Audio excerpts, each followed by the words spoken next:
What up? What up? What up? Man, it looks so bright. What is going on? Look washed out. I gotta share this link. Whew.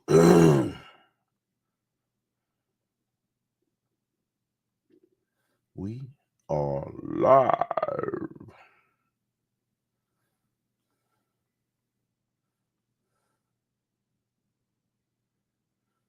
All right, get the link out to everybody. What's going on, family? How y'all doing? I hope y'all having an absolutely awesome day.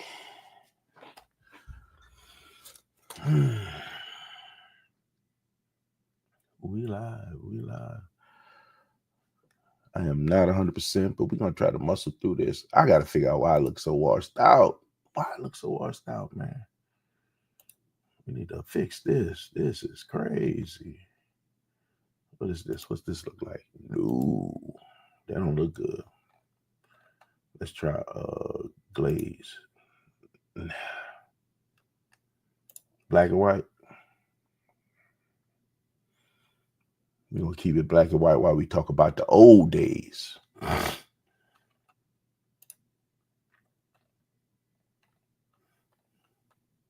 The old days. Contrast. Yeah, look at that. Let's do some of the contrast. We're getting there.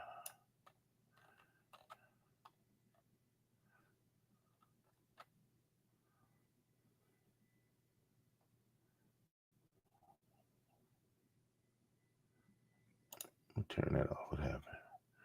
I'm trying to get this thing right. Color temperature. Make it a little bit warmer. See what happens.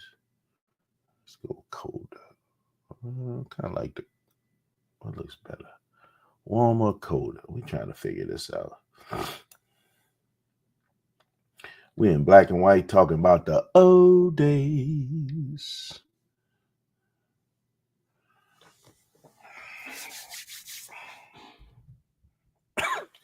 Got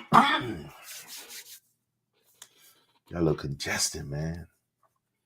Working that out. We working it out. We working it out. Hope you guys are having an awesome day. It's getting cold out here. It was gray day, half the day today. But it's looking better. So no complaints.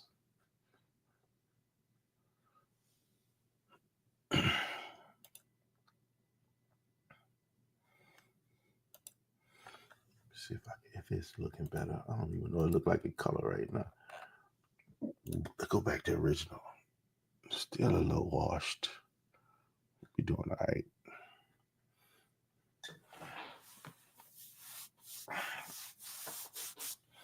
I wonder if I can use this one. Still be acting funny, man. No, it ain't letting me. Let's see if I go in here. I'm still organizing, guys. Don't mind me.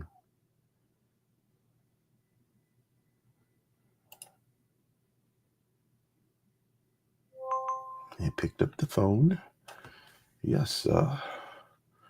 Let's see if this one picks it up.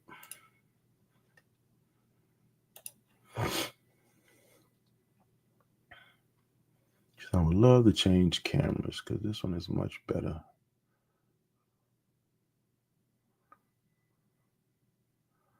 Settings. Yeah, it ain't let me get it. It's okay.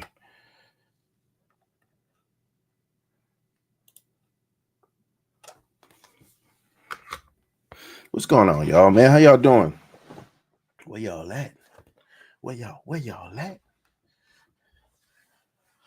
I was hoping to get into more. Oh, let me see. Tony said he wants to be on. I gotta send Tony a link. I know he wanted to get into some more of these sea stories or stories because they're not all at sea. I really enjoyed last week's conversation, man. It's cool to kind of go back and, reminisce on the days of old. Had some fun, man. Military was actually a decent time. You live? Yeah, man, I'm live now.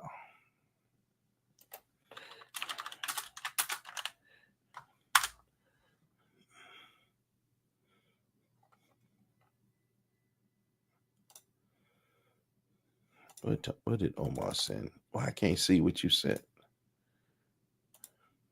Oh.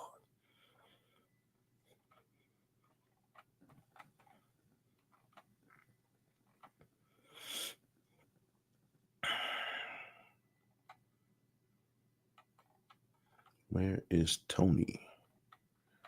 You gotta send Tony this link.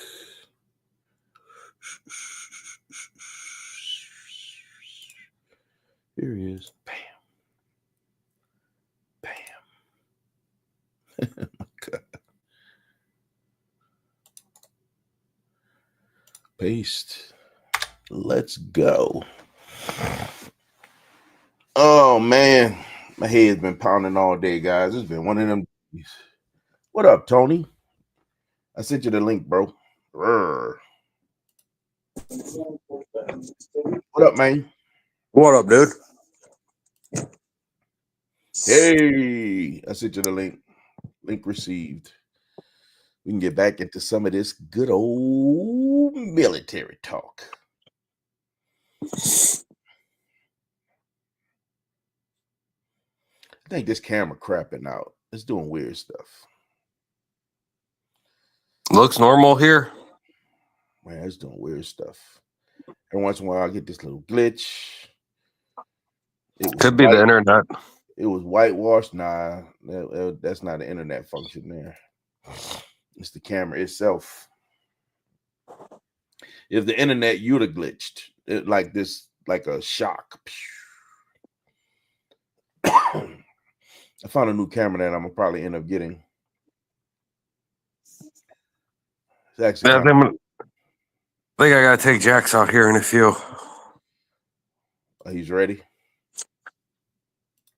Oh, I think so. Oh, What's he doing? farting.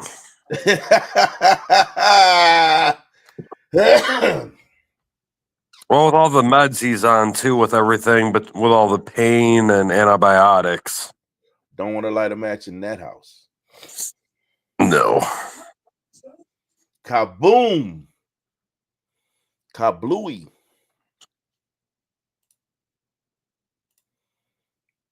Man, people send me stuff. I can't see it. Why? It's weird. I can see certain things sent to me on Instagram, on the computer, and then some things I can't see. I can only see them on the phone. Like, why is that? That's not cool. Hey, my vacuum will be here tomorrow, and my new power washer will be here Friday.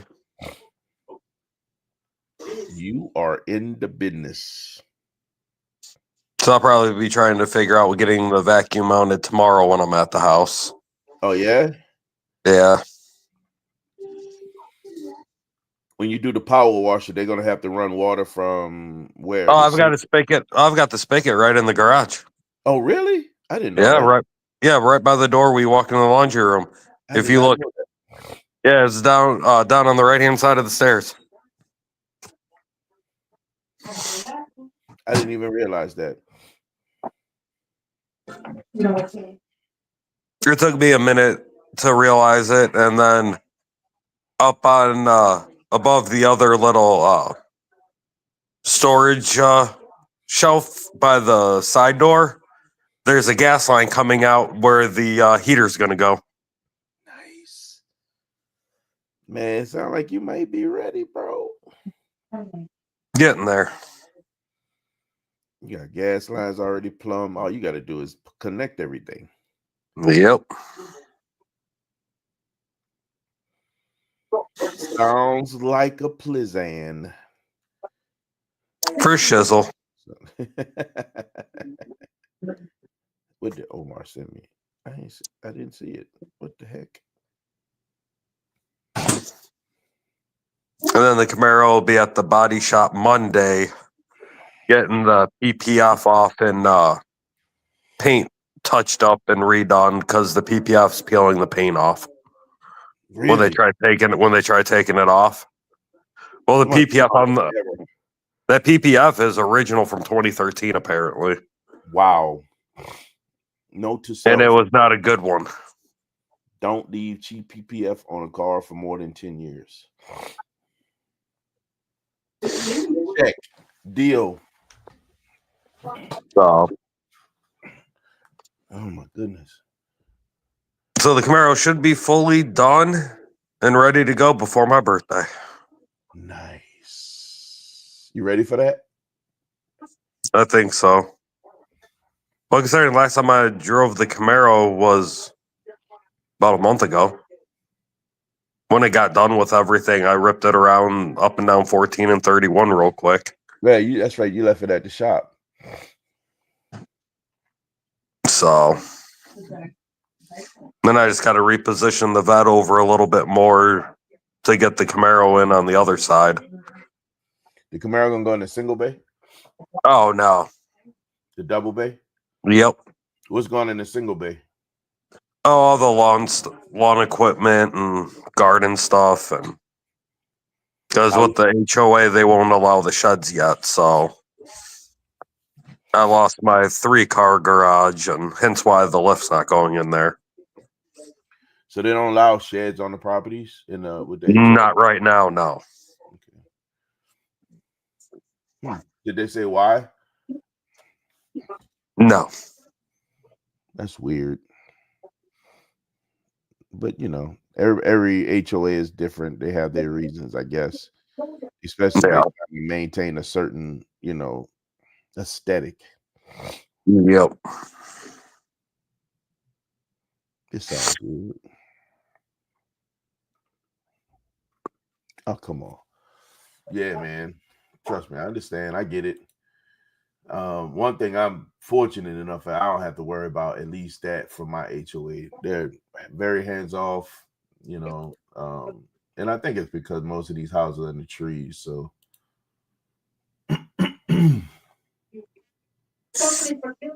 don't put a lot of emphasis on all that craziness, like some of the nightmare stories I hear about HOAs.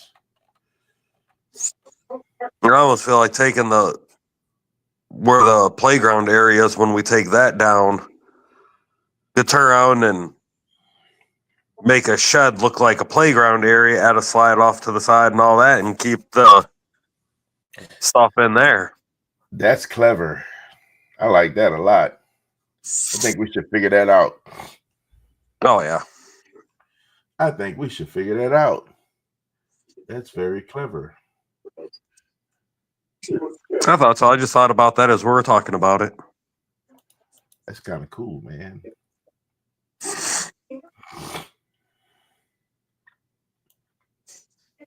Yeah, Holly was already asking and all that what you thought of the house. Oh, yeah? I'm like, yeah. I was just like, well, if you want to know, you can talk to him and find out. It's really nice. Congratulations. That thing is really, really nice. Thank you. That is a blessing, brother. Very few people can do that. Just saying.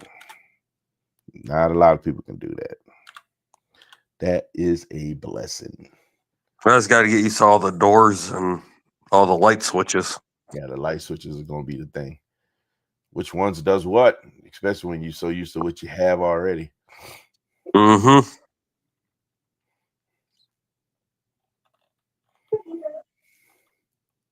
Oh, jeez. What happened? Jack's farted again.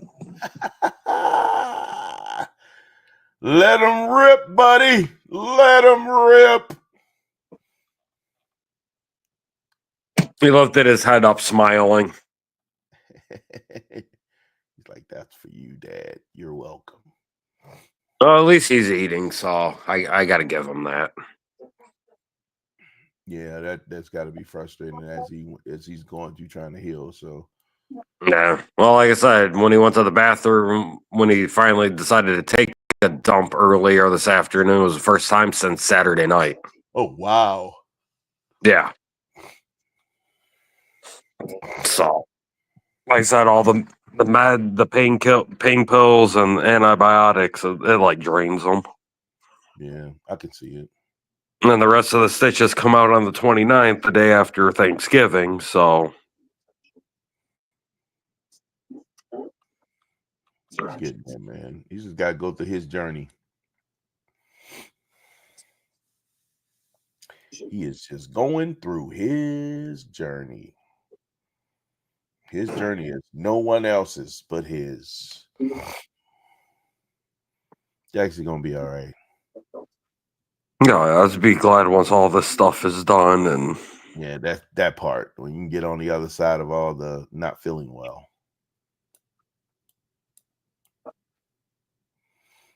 That would be great. I keep telling myself we got lucky with it. It could have ended a lot worse. Oh, it really could have. So That could have been horrible, especially with 2 big dogs on him. Yeah. and if I was home when it happened, I'd probably be in jail. There've been 2 dead dogs on the property. Yeah, and they would have turned around and, knowing my luck, been told I had no right to do that.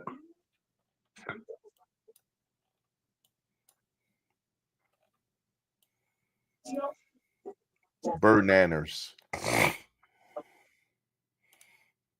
Oh my goodness. 1 second.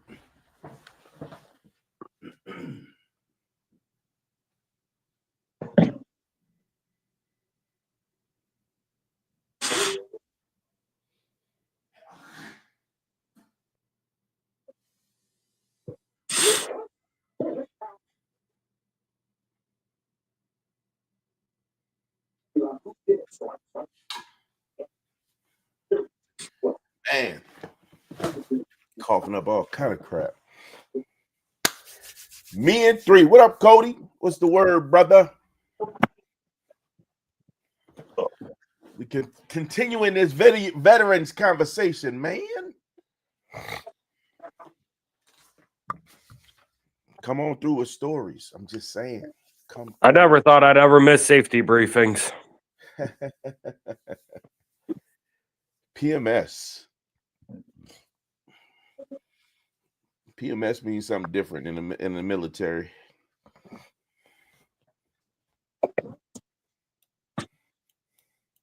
I'm gonna try and get him hooked up. He looks so upset right now. Really?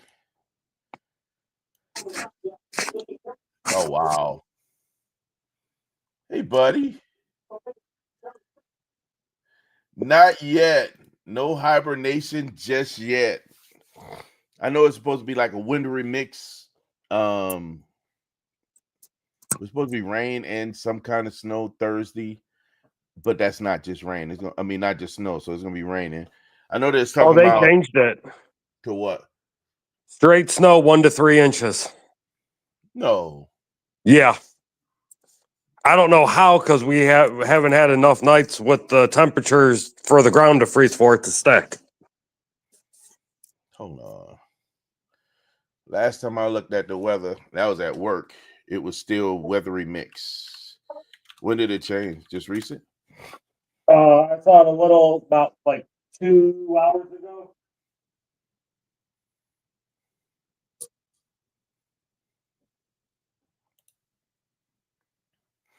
So I haven't put Zeus away yet. I'm optimistic that I'll get a few more drives in.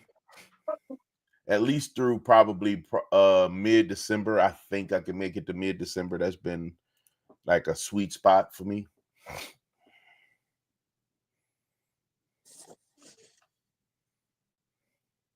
If I can make it to mid-December, I think that'd be decent. Get out there and drive a little bit. Yeah, I still got rain, no wind. I don't have just straight 3 inches. Too, we can watch it, but at the same point, if we're going to bed, I think it's fine. Nope, out of the mud. Yeah, I still got winter weather, man. Ooh, how nice is 72 degrees. Loud. No, sir. We do not have that. It is 38 right now. No, not 38. Hold up. My bad.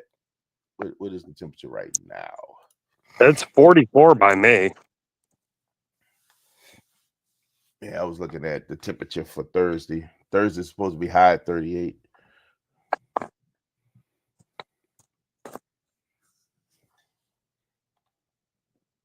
Tuesday night? No, it's 30. It's 38 now. My bad.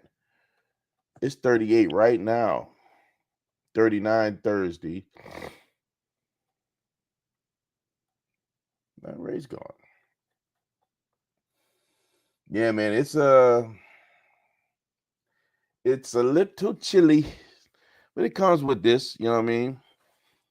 Again, I'll take this over having to run from hurricanes any day.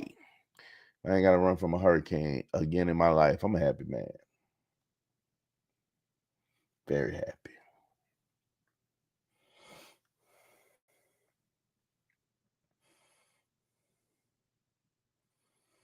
Duke minus a groove, man. What's the word?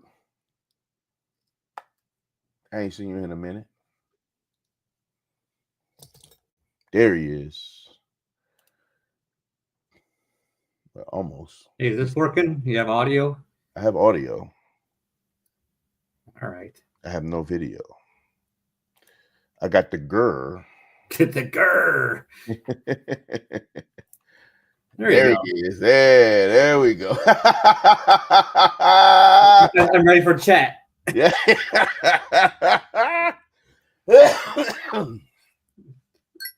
Look, I got my last crew hat on. The last crew I was part of. Crew Gallant. This is actually not my helmet. This is Nicole's dad's helmet. Oh, really? Yeah. He's was in Vietnam. Wow, So- you got a Vietnam this bucket. is an old Marine helmet. This is like crazy. Wow. This is it's old. It's older than what I used to have. Oh, wow. And you look at any of those old films, man, you'll see that those bullets was ricocheting off of that helmet. Yeah. You can ring my bell. Definitely ring a bell.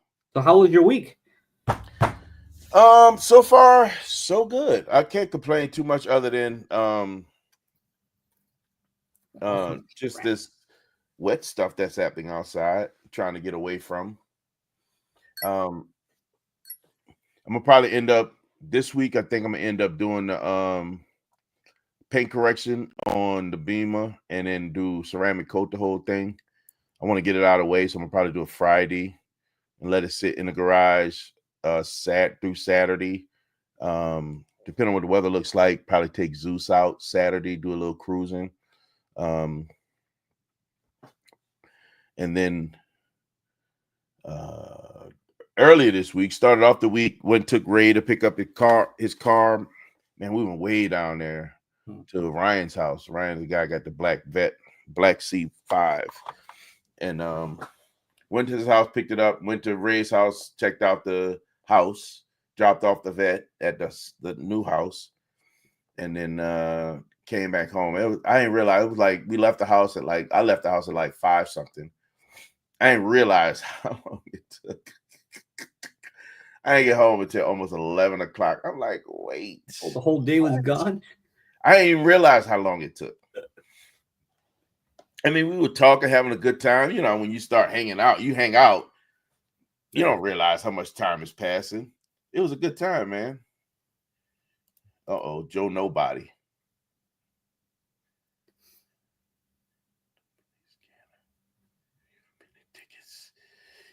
Yes. A few times, actually. There go Ryan. What up, Ryan? Not at all, brother. Not at all. It's like an hour and a half to his house going south. It has, man. There's a few times in everyday travel. Like, I don't know the number of times it saved me so far. It's earned its keep. Lefty in the building, the enforcer. Other than that, man, feel like I'm getting something. It's driving me crazy. Not fun. Not fun at all. Yeah. Not fun at all. It's driving me nuts. But look forward to coming to this and getting on this live, getting back at some of these stories. Well, you owe us stories. You owe us a few. Do I? I'm trying to I told think. you to write them down last week. Huh? I said write them down last week. Yeah, I know, man. But there's so many. But here's a challenge with stories. Man, you can't tell all of them. You can't. You cannot tell all of them. And so many of the ones you can't tell just come to mind. Those are the ones that ring loudest. And I got to weed through this brain of mine to find what is better for this platform, should I say. I got so many stories. I feel like you experience so much while you're in from like this is really fun story. Like this made me laugh. Like my sides hurt so much. It looked like almost like an ab workout. You have a whole lot of those type of days. Man, tons of those days. Like You have days that just scared the bejesus out of you. It's like Yep. the other half of it. Like this might be my last day. You have these thoughts, right? So I mean, Yep. you go from like way too many extremes. Yep, major extremes. That you don't know where to pick. What story do you want to tell? Oh, drunken. We gonna call this one Drunken Sailor. Y'all ready for this? Drunken Sailor. Oh, we need to wait for the drunk to come back. Oh yeah, he's not here. Where'd he go? Oh, he's out with Jaxie. He loves it. He loves the drunk stories. This one here, man, it hurt bad, man. This was a bad one. Mm. It was a bad one, man. Oh my God, this was a bad one.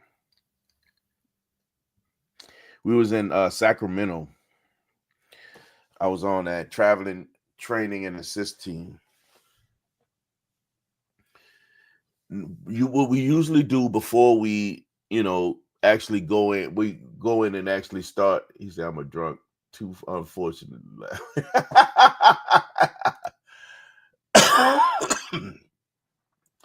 Lord have mercy. So we get, we go to the center. And we do our introduction. We give him a kind of a debrief, kind of what's the plans, what we plan on doing. He said, "I'm still drunk." Yes, indeed. Cheers. And then we always, because we usually stay at Embassy Suites. I love Embassy Suites. Embassy Suites had manager hour, manager special. So basically it's free drinks from it's like 2 hours of free drinks, I think it is, 2 or 3 hours, where they just give you, not top shelf, but it's free liquor. Not free because you get it because you're staying there. So you're basically paying for it, right? From this morning, what? I think we should get Lefty in here to tell us that story. My God, Lefty. Like, right. So we invite them back to the place, and the goal with this is to kind of break the ice. We want them to be, we're not an audit team to a point where we're getting them in trouble. The goal is to audit the processes and to help them improve what they're doing. So when we come in, they come in with their guard up thinking that we're coming to judge them, but we're actually there to help them. We're going to tell you what's wrong. We're going to also tell you how to fix it.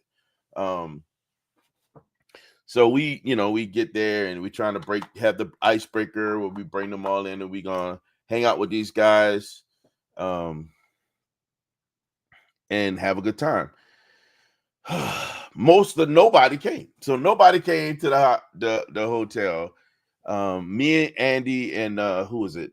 I can't remember who it was. We kind of hanging out waiting for them to come. And then we got invited somewhere else. So we went out there to say, okay, well, they're not going to come here. We'll go to them. I want them to be comfortable. So we got to figure that out.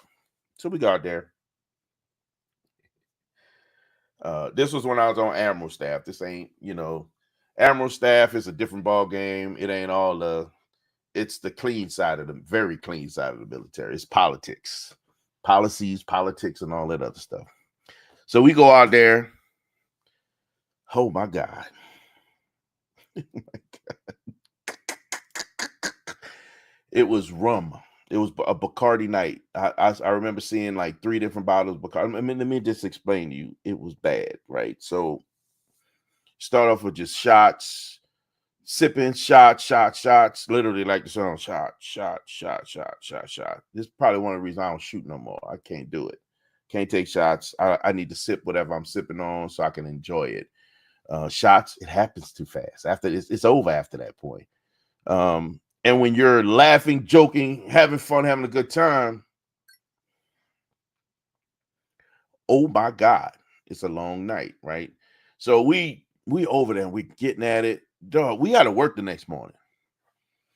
And we at it like it's the weekend. That's literally how we're at, like it's the weekend. There he is. So I end up, I don't remember making it back to the room. Let me just say that. We made it back. I don't remember making it back to the room. But once we made it back to the room, well, I don't know what happened then. I just remember being in the tub trying to sober up with the water running. And while I'm laying there in the tub and the water running, I'm in the tub like this, shower blowing on me. I hear, like in my dream, somebody banging on the door. It's my chief. He's banging on the door. He's like, bro, we've been down here waiting on you for 30 minutes. What are you doing? I'm like, my eyes are crossed. I'm like, I'm on my way. I'm coming. I'm coming. Just give me a minute. We're gonna just catch a cab. You just meet us there. I'm like, no. Wait for me. I'm coming. Man, I got dressed fast. I was still drunk. Nothing in me was sober. There was nothing about my demeanor that was still sober. This is Drunken Sailor story. It gets interesting, guys. Trust me. So we go to the center. It gets, kind of, the practical jokes start to hit also. We go to the center, and it's like, man, you need to pull it together. And now he's giving me the riot act, but he's not mad at me, right? So he's kind of messing with me more than anything else.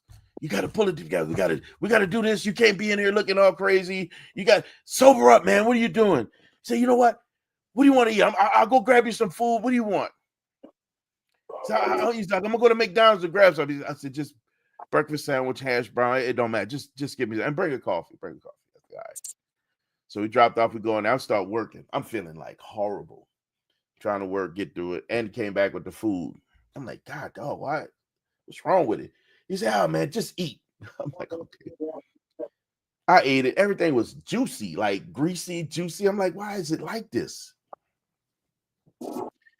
I ate it because I was still drunk, drinking the coffee. Now I'm going through a process with someone. I'm trying to explain it to him. I could see the fumes coming off my skin. Like I'm still, that's how much alcohol is still in my system, right? After going over this process with this person, I'm walking them to the door so they can leave. We got like the conference room to ourselves. I'm hurting so bad, bro. I feel myself about to throw up right there.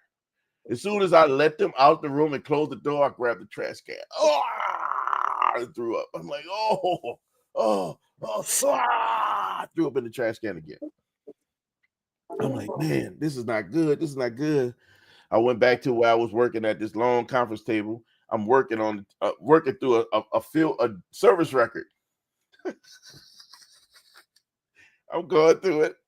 And something happened. I was like, I just felt it came all at once. I'm still drunk. Wow, and I threw up on the thing, on the Popeyes. Ooh.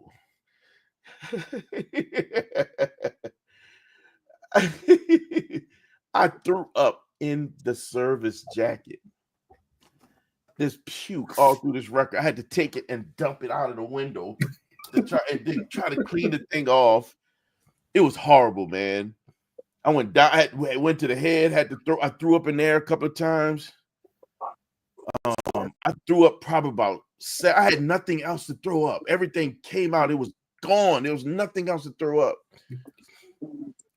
We finished the day. We head back to the room, and he's like, he says, "Hey, how you feeling, buddy?" I'm like, "What you mean?"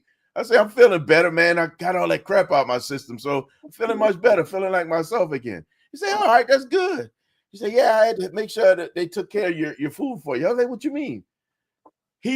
when he ordered my breakfast sandwich, he had him dip it in oil. Dip the whole sandwich in oil and then wrap it up. The hash brown and did the same thing. So it was loaded with grease and oil. I was so drunk, I didn't even think about it. I'm like, I just got to get food in my system. I scarfed that greasy. I ain't never had a juicy Juicy. breakfast sandwich. I'm like, this thing is crazy. Everything that was in my body came out in several different places in that. I had to take the trash bag out with the puke in it and not throw it out. It was a rough day. It was a rough day. And that night, after all that throwing up, I had like probably about 2 big old Dungeness crabs that we went to the shore and got. Dungeness crabs and butter. I ate good that day. Other than that breakfast sandwich. That was my drunken sailor story. You know what's missing from your story? What's that? Fighting with the tree. You know what? I never. So the only fight I had when I was drunk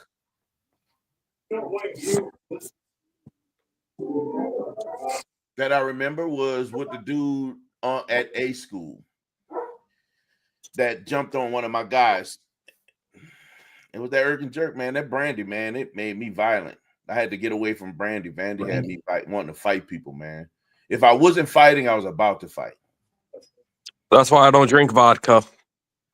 Vodka, it chills me. Because I lost the fight to 2 trees. Apparently, I even pulled a knife on one. Did it press charges? I don't know, but everyone at Holly's cousin's wedding the next morning, we just kept laughing and saying how great and entertaining it was. Oh, at a wedding. Not a military function, a wedding. I think I was out like not even a month when this happened. Oh my God. And she still wouldn't break up with me. I'm still stuck with her 14 years later. You're a lucky man. You say yes, I may say otherwise. I never fought with a tree. Me either. I I did choke somebody out. I did choke somebody on the pier, and I choked the dude out who was too drunk and wasn't cooperating. And we needed him on the ship, and he was getting on my nerves, and I just didn't have it in me no more. So I choked him out. And where were we? It was right after Minex Gomex. I think we came back to Florida on the pier, walking down the pier. It was dark. Florida pier sucked. Super dark. He was getting on my nerves. You're good, dude. You're good. And we carried him on a boat.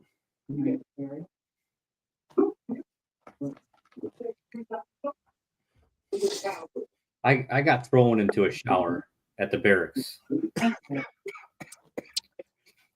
And I wasn't that drunk, but a fellow sergeant felt like I was that drunk, but he was more wasted, I think. He's like, "You need to get sobered up." I'm like, I'm fine.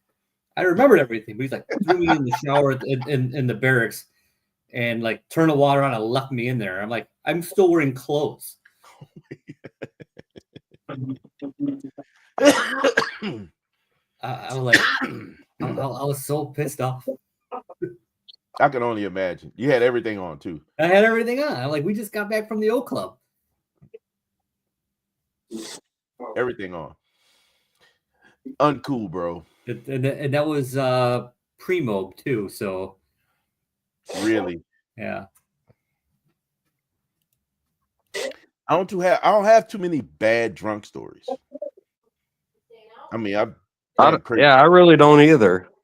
Except when I was at airborne school at Benning, woke up the next morning laying on the hood of a car that I don't remember. But other than that, see, I don't have those stories, man. I don't have those stories. And then when we decided to make a 4-story beer bong at our barracks in Germany. 4 story. Yeah. Out of what? That's a lot. Hose and a That's funnel. pressure. What'd you say? That's a lot of pressure. Tons. That's a lot of gravity pressure going on with that. Yeah, considering one kid decided he wanted to do it, and the other guy that was up at top that didn't like the dude turned around after pouring the beer, turned around and took a bottle of Everclear and dumped it down. Of course. That guy never decided to drink with us again, and I wonder why. Speaking oh no, of Everclear, this was like this kid. He was basically Gomer Pyle, dude. well, golly. Well, tried- golly. He literally tried fitting 4 underage girls in the trunk of his car to get back on base in Germany. That's called kidnapping. That's kidnapping. However, I did put sailors in the trunk to get back on the base in Norfolk once. We were drunk. They didn't have room on the seat, so we put them in the trunk. They made it on the base. You're welcome. You coming in here with your chicken? Really? Really? Really? I had pizza. I'm good. She planned this out. She's like, I'm coming here eating chicken. You're thinking about yourself, Nikki. Nikki's been in her own war with Christmas decorations all day. Uh-huh. Why? It's not even Thanksgiving yet. You gotta do it for the store. I got into a fight with a stripper. The amount of glitter and spray snow like all over me right now. You had a fight with a stripper and had glitter all over you? Yeah, pretty much. You don't smell like a stripper though. You smell like chicken. Yeah, no strawberry, no coconut. No. None of that Bath and Body Works stuff. Oh, wow. You know, I had a good time in Norfolk. The only thing I didn't like about Norfolk, it was such a large Navy town. There's just so many sailors out there, man. Mhm. You'll see signs on people's lawns. Swap with you. No Oh, really? dogs or sailors on my lawn. Prime time, Zay in the building. What up, bro? Nikki up here, just this is what you're gonna do, huh, Nikki? We just got home. Here. You wanna come say hi? How you doing, Nikki, by the way? Come here, sweet boy.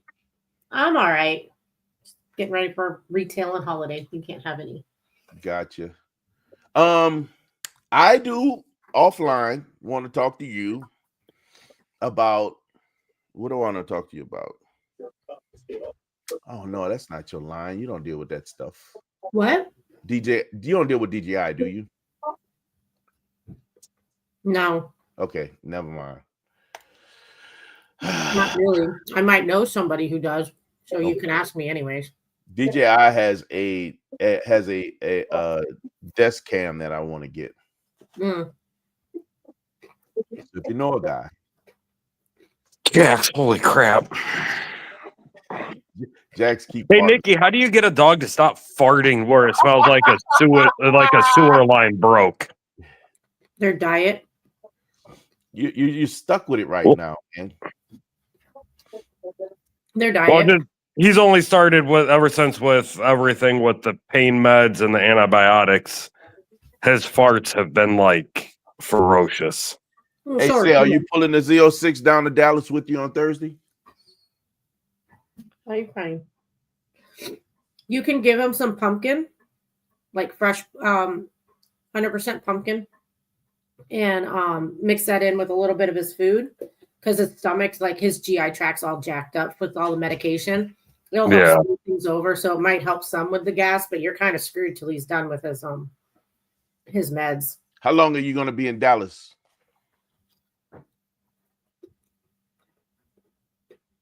Another week and a half on that because the rest of the stitches come out on the 29th. They took the drain tube out yesterday. Poor little fella. How's he doing now? Okay. Are you going down there for an event? Or Oh, are you just going to hang out for that long weekend? Did you say high pain in the butt? Looking for Poor Jack. baby. Mine's only in here because I've got chicken. I'm begging. And I just got home. Do you still need boxes? I think we're good. Holly Okay. ended up going out and buying a whole bunch of plastic totes. I say you dig in, Ryan. Pour up, brother. Cheers. How long ago have it been since you've been in Norfolk there, Cody? Fucker. Okay, just hanging out. For a car show to go to. You ain't spotting it. You haven't spotted nothing, huh? They are, you know what? They usually have a bunch of like high-end cars and coffees and stuff still going on down there. There's some apps I know that you can use. I can't remember which ones, but you can also use Facebook to see if you can find something. Are you linking up with CJ when you go down there? Is he back down there?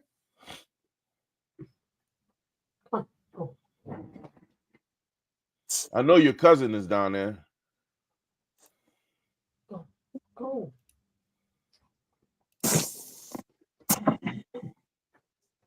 There's another puppy. The old lady, she didn't listen anymore. There, I just tried telling Jax there was another puppy on here, and he just turned around and rolled onto his back.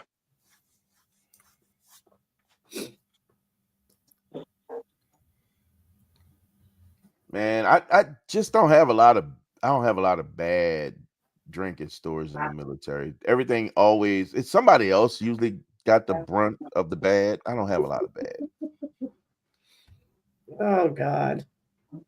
Yeah, like I said, most of mine were entertaining. The 4-story beer bong, then getting into a fight with a tree, waking up on the hood of some car at Benning, and I can tell you it's been a few days, but I don't know how I made it home. I can honestly say that.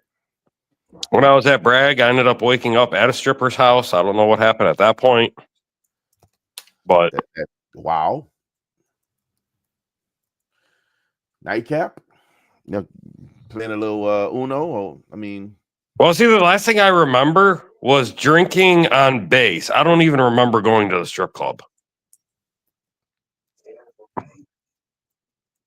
And then she looked at me. I'm like, when I woke up at her house, asking who she was.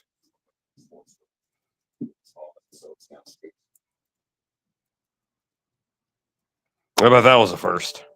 what nerve of you?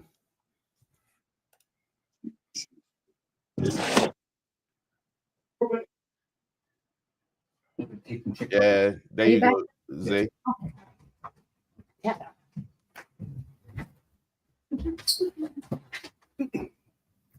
Whoa, congratulations, bro. Zay found a house. Good on you, brother. Congratulations. Oh man, housewarming party for Christmas. All right. Yes. Hey, we'll be having ours coming up too. I need to get out there so I can go pick up my room. Yeah, you got to fight Ryan now for the room. Oh, by the way, Ryan, my room now, bro. Sorry. Not sorry. My room. Did you add Ryan to the calendar yet? I sure didn't. I'm gonna do it right now. I told you I got home. I was talking to Show. I talked to Show until about 12 o'clock at night. That night, and I didn't get off the phone with him. So the whole time that we were on in the car, I was still on with him. Made it home, and Yeah, I figured you with everything because when I woke up this morning and saw your text at almost 1. yeah. But I do appreciate that you taking me out there yesterday, though. No problem, brother. I told you that's easy.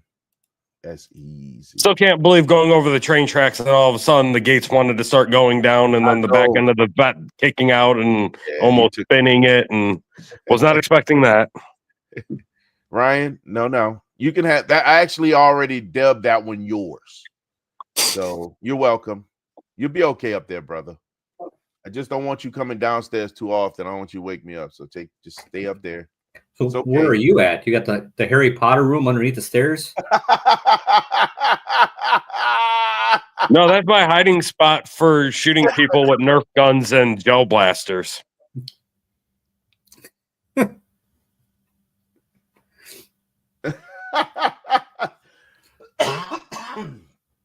You got to hear his quiet car. Yeah, that thing. Oh my God, it sounds so rowdy. That thing sounds rowdy. Jax. Hey. Ground pool, jacuzzi, theater. Bruh. Oh, goddamn, dude. Seriously? Send me the link. I want to see Whoa. that. Jax, go lay on the couch or something, bud. I love you, but you need to move your butt far away. It looked like he is in pain, doesn't it? I'm working on the pool over here, man. I want to put a pool in after I put the garage in. I want it to be next to the garage, so I'm working on that. I do want to have a pool eventually. I think I want it to be enclosed, though. Lay down. We can have matching beds, but yours going to be upstairs. Mine's going to be downstairs. You have a race car bed? Yeah. Yeah, they're going to have matching Tesla ones. No. Corvette beds. You see My house, my rule. You sit on the screen. You stay in your rooms, mister. My house, my rules. You stay in your room. Your rules only apply in your room. No, the entire house. In your rooms, your office, and I don't even know if you have control of your bedroom. So let me just leave that alone. Look at his face. He want to say something. Hey, if you want the room with Holly, I'll sleep in the garage with my cars. I don't care. See, that's. I got my office. I'll have my nice, comfy futon. I'm gonna have to put a lock on that basement door. Make sure y'all don't come in. I've got a master key. It's a 12 gauge. Solution for every lock. Yep. Oh God. I got that right. Lay down. Jackson was trying to take his thing off again. All right, I had some topics. I'm trying to find my topics.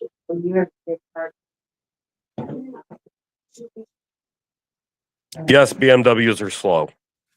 Did we talk about like why we all got out? Did I miss that? Maybe I missed that last week. No, we didn't. I don't think we did. We talked about what made us join. Yeah. Did we talk about the reason why we picked the branch? We talked about branch also. Why we picked the branch? Yep. Oh, I don't think I mentioned. I think I might have been late for that. You missed that one? I think I did. Your floor. Oh, my floor. Why I picked Army? Yes, sir.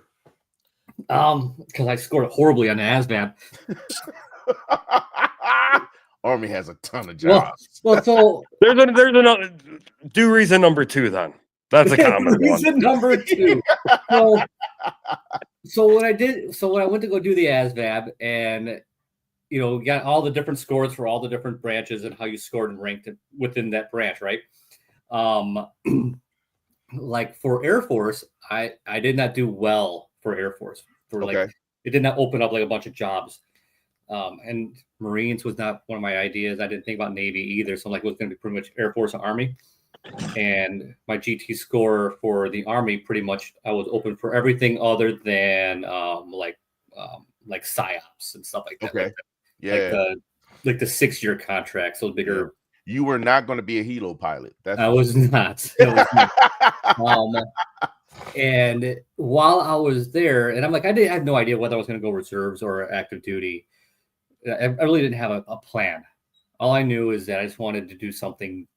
My life wasn't really going anywhere at the age of 20. I was just like not doing very well in college. Just need to figure something else out. Trying to make an adult decision at the age of 20. Makes sense. So while I was there, they're like, well, these are all the jobs that you could have. They had a big list, the dot matrix, like It's the ghost in the building. big list of jobs I could take in the army. I'm like, all right. And he goes like, I have firefighter. Firefighter never shows up. Like he had a printout like on this DOS monitor. Yeah. He's like, firefighter doesn't come up for Air Force all the time. For Army, like never. He's like, he's only seen it once. Really? And when he's had it pulled up, he goes, I have it pulled up. No one else could take it right now. So I'm holding this seat if you want this. Wow. So he pretty much made it to where he sold it to me. Like this seat is like, this will never come up again. I will probably never see this again while I'm the career counselor. It's like, And I you were probably won't cool see it. with being a firefighter? What's that? It was okay with you being a firefighter? Yeah, I knew that was fine. It was a 4-year contract. He didn't have a whole lot of details on what it entailed because he's like, I don't know it. Mhm. And he goes and he went down the list like where all the places that firefighters go in the army. There's like only 4 places. Really? It's a very small MOS. I think when I got in, there was about like maybe 200, 300 soldiers. It is small. It just because all bases are pretty much civilian ran. Yeah, they got civilian employees running the firehouses. Yeah, so like I've never seen military in the firehouse. so like out of the 4 places I can go to, like I think Fort Hood, Fort Wainwright, Alaska, Fort Jackson, I think, and I forget the other one. I don't remember. It was like I think it was like 2 in Tech. Oh, the one in New York. I don't remember. Fort Drum. And there was like, and even over there was like only like 2 or 3 seats. Like you're working every one of them. You're working with civilians, like half and half, or more civilians than Army. It's you're never like fully Army. Oh, Army. You're intertwined with civilians. You're intertwined with the civilians. Wow. So that's pretty much why I took it, and I'm not mad at the choice that was made or helped me sold it to me. Like I just kind of wish I would be able to still do it. Really? Yeah. You had a lot of fun? I had a lot of fun. The camaraderie is second to none. I think that's across the board for me when it comes to military. Camaraderie is second to none. The things that you do, you play hard, you work hard and play hard. You know, it's an opportunity to get out there and do some really cool stuff. You work hard and you're successful, you're rewarded equally, right? It's not just giving you more work. You get rewarded. They know how to give you R&R, you know. Conveniently breaking down in Hawaii. Oh, we broke. We got to stay on the ground for 4 days waiting for a part. How bad is that? That's horrible, isn't it? It's very. It's horrible. Such a nightmare. I don't know if you guys know it, but what was your favorite day ever in the military? Day I got out. When you got your DD-214? Yep. That was your favorite day? But Yeah. why though? What, like, were you that unhappy that made your? Well, it was right when I got back from Afghanistan and was finding out all the crud my ex was pulling. She ended up having an abortion 2 hours after I left. And she ended up getting arrested because she got caught on brag for having cocaine. Said I gave it to her. Apparently, I was able to fly from Afghanistan back to Bragg, then go back to Afghanistan in a 3-hour period. You're a dealer. Yeah. That's not possible. Even in the fastest jet. No. But you'd be surprised how some people actually believed that it was possible. So it was just with all the stuff she was pulling where repercussions were falling back at me because Army wives do no wrong. Even though she was a combat medic, I was still getting blamed, held accountable for everything she did. So she was in the Army as well. Yeah. How in the world So if she was a civilian, I could see that coming kind of back on you because she's on active duty. That is her career. That shouldn't come back on you at all. Yeah. Well, Especially she while even you're turned around with everything too. Went to the bank, told them I was killed in action, and emptied out my bank account. How could she do that? She don't have a Apparently, How one are- of her how are friends you was a not in paper Leavenworth pusher. right now? How are you not in Leavenworth right now?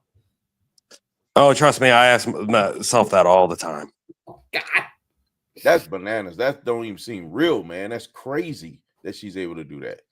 So I was just like, with everything, when they're like, "Well, do you want to extend and stay, re-enlist?" I'm like, "Nope." I'm like, I just want to go Facts. home and Movies. be done with all this. Sure. I get that. For real. But other than that, my other favorite times was actually being deployed. I think one of my absolute favorite days was being promoted to E4. Because you go from E1 to E3, you're a seaman apprentice. What is it? Oh God, what is it called? Seaman apprentice, seaman recruit, seaman apprentice, and then seaman. And then when you go cross over to E4, you become a petty officer. Now you get a chevron on your arm. That was like one of my favorite days ever. No longer a seaman, no longer a really junior sailor. Now, you start broaching that level of leadership in the military. That was one of my absolute favorite days. Making E4. Being promoted to E4. That was a good day. How was the ceremony for your promotion? Like, did they have that like out there in front of the building or in front of a ship? Yes. So promotion was always in front of when everyone got promoted, all promotions were presented in front of the company. So in front of the whole unit, right? So and for us in the Navy, we had 2 testing cycles and 2 promotion cycles. So people were to get promoted. What are you doing? Up to E6, well, in between E4, E5, and E6 twice a year. And Okay. so twice a year you had the ceremonies, and it will be, they just line up everybody that got promoted during that time frame. But it's always in front of the whole unit, in front of everyone. It's an important day. It's a big day. And back then, you got your chevron tacked on. There was a little hazing. A little snake bite. Hey, his ear popped out. I just tried. I think now I don't remember which one it was.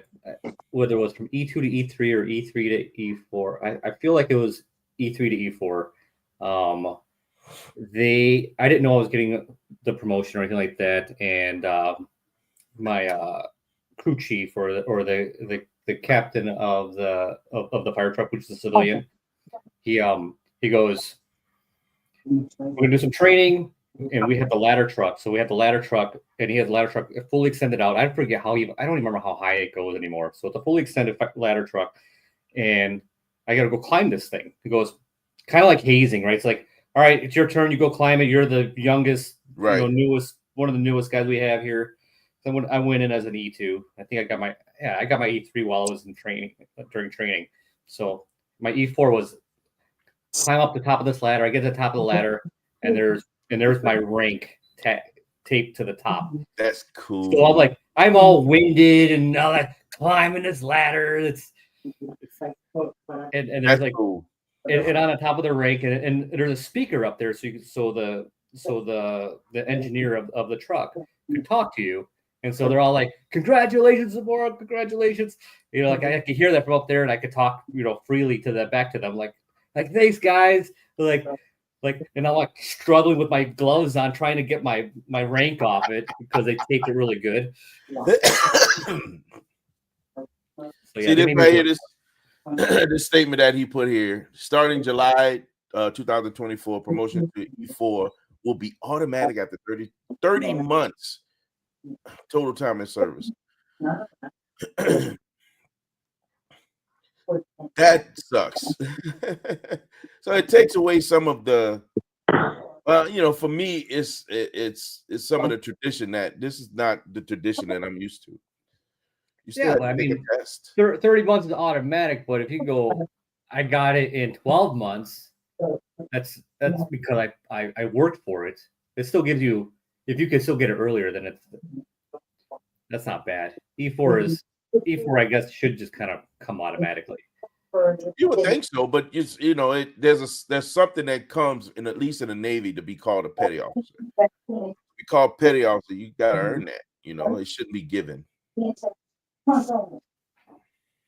That's just Like to me, I'm like, I guess Army's different. Like as a specialist, E4 is just more of a pay rank than it is anything else. You're not really giving you any extra duties. However, if you were When you hit corporal, corporal E4 is a different story, right? Like, is that you're E5? actually put in no charge. E4. So they're both different. They're both E4. So specialist and corporal are both E4. Oh, okay.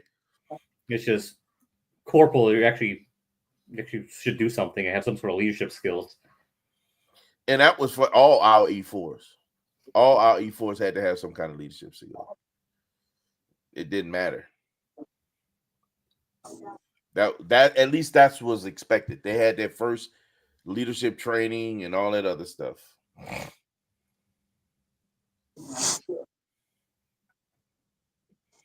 Yeah, just automatic just seems weird to me. There's so many things that's different about the military now. Like even retirement. Right now it's different. Like they actually have to pay into their retirement. Do they?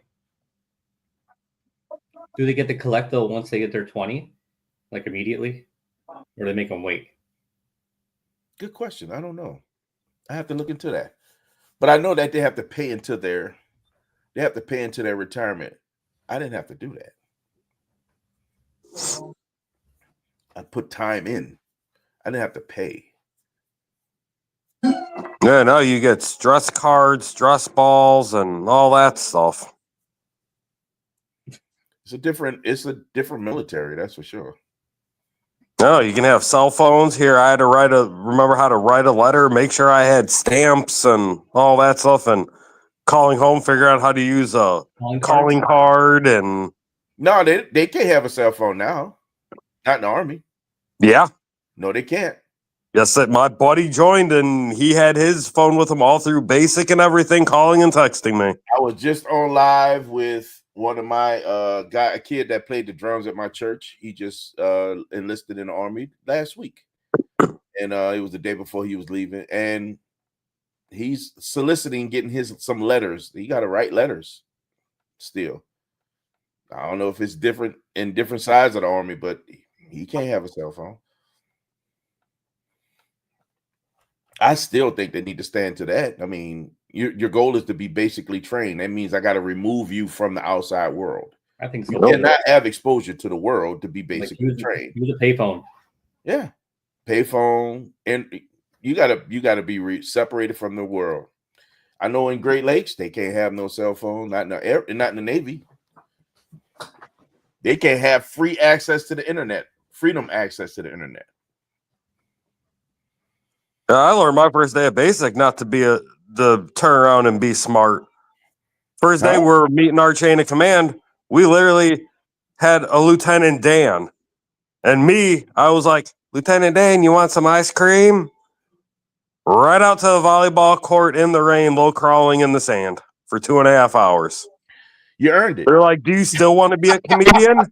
I'm like, well, if the opportunity presents. And then after that comment, I learned after that not to actually answer the questions that were rhetorical. Yeah. Yeah, it's when you basically training a soldier sailor, they can't have access to the world. When they have access to the world, they regress. You can't do that. You gotta keep them in that space.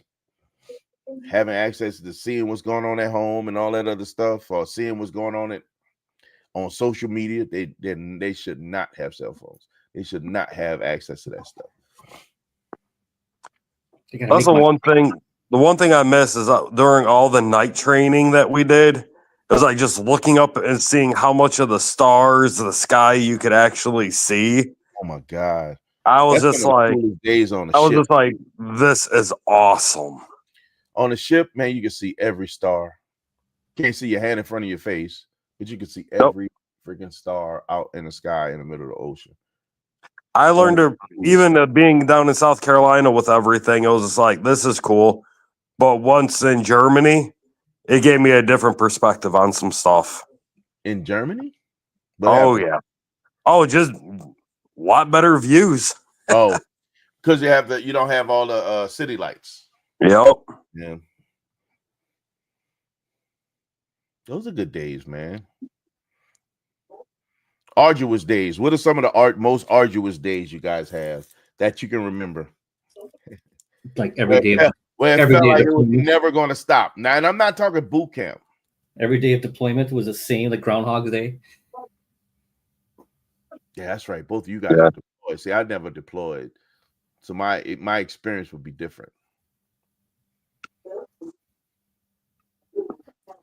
Yeah, because we're going every time with my deployments to Iraq, I was like, please do not put me at Anaconda or Spiker. Sure as crap, that's where we were at. Bagram in Afghanistan had a blast. Love that place. So But- what year did you get to Bagram? I was in Bagram in 06. 06. Yeah, I got there in 04, shortly after Tillman was killed. Oh, Like really? he was like his body was still there when we got on boots on ground. They didn't send him home yet, and so like I guess the feel of Bagram was like very heavy, very like everybody was really upset about what happened. But I don't know what it was like before that. I got there after, but it just kind of that feeling, right? That feeling like that wasn't everyone's feeling wasn't normal. And like I think, and even like before we left to Afghanistan, that Saddam was captured. So like, hey, Saddam's captured. All right, that's one guy down out of the deck of cards. But yeah, so I don't know where I'm going with this, but it's just one of those. What I'm thinking about. Just one of those random things that comes up with yeah. It was just like I was going through. I found one of my old duffel bags and I actually found the deck of cards, and I'm just like, "Oh, this is awesome." Yeah. So once I get my office set up, I'm gonna turn around on the wall and just put all of them up. It may feel real random, but what's crazy is when you deal with those type of circumstances, that's how they come up, right? They're flashes, right? Flashes of memory. So you might be talking about one thing and remember something completely different, and then you go into it. That's usually how you remember that stuff. It's how it comes back. Well, it's like even when I got out with everything, just with stuff, how like short, like how much of a short fuse I had with things. I would just start going back through my laptop, looking at the pictures from where the cars that ran the checkpoints where we lit them up with all the pictures I've got. Holly even looks, she goes, "Oh, what are those?" I'm like, "Oh, this dude decided to run our checkpoint." And she goes, "Is his head blown off?" I'm like, "Yeah." And she goes, "And that's calming you?" I'm like, "Yeah." Then I had to explain to her with all the deployments and for how long. I'm like, this is the only thing that I knew from basically after high school till now. And then she just kind of looked at me and walked away. I mean, there's a excuse me, there's a something happens when you think about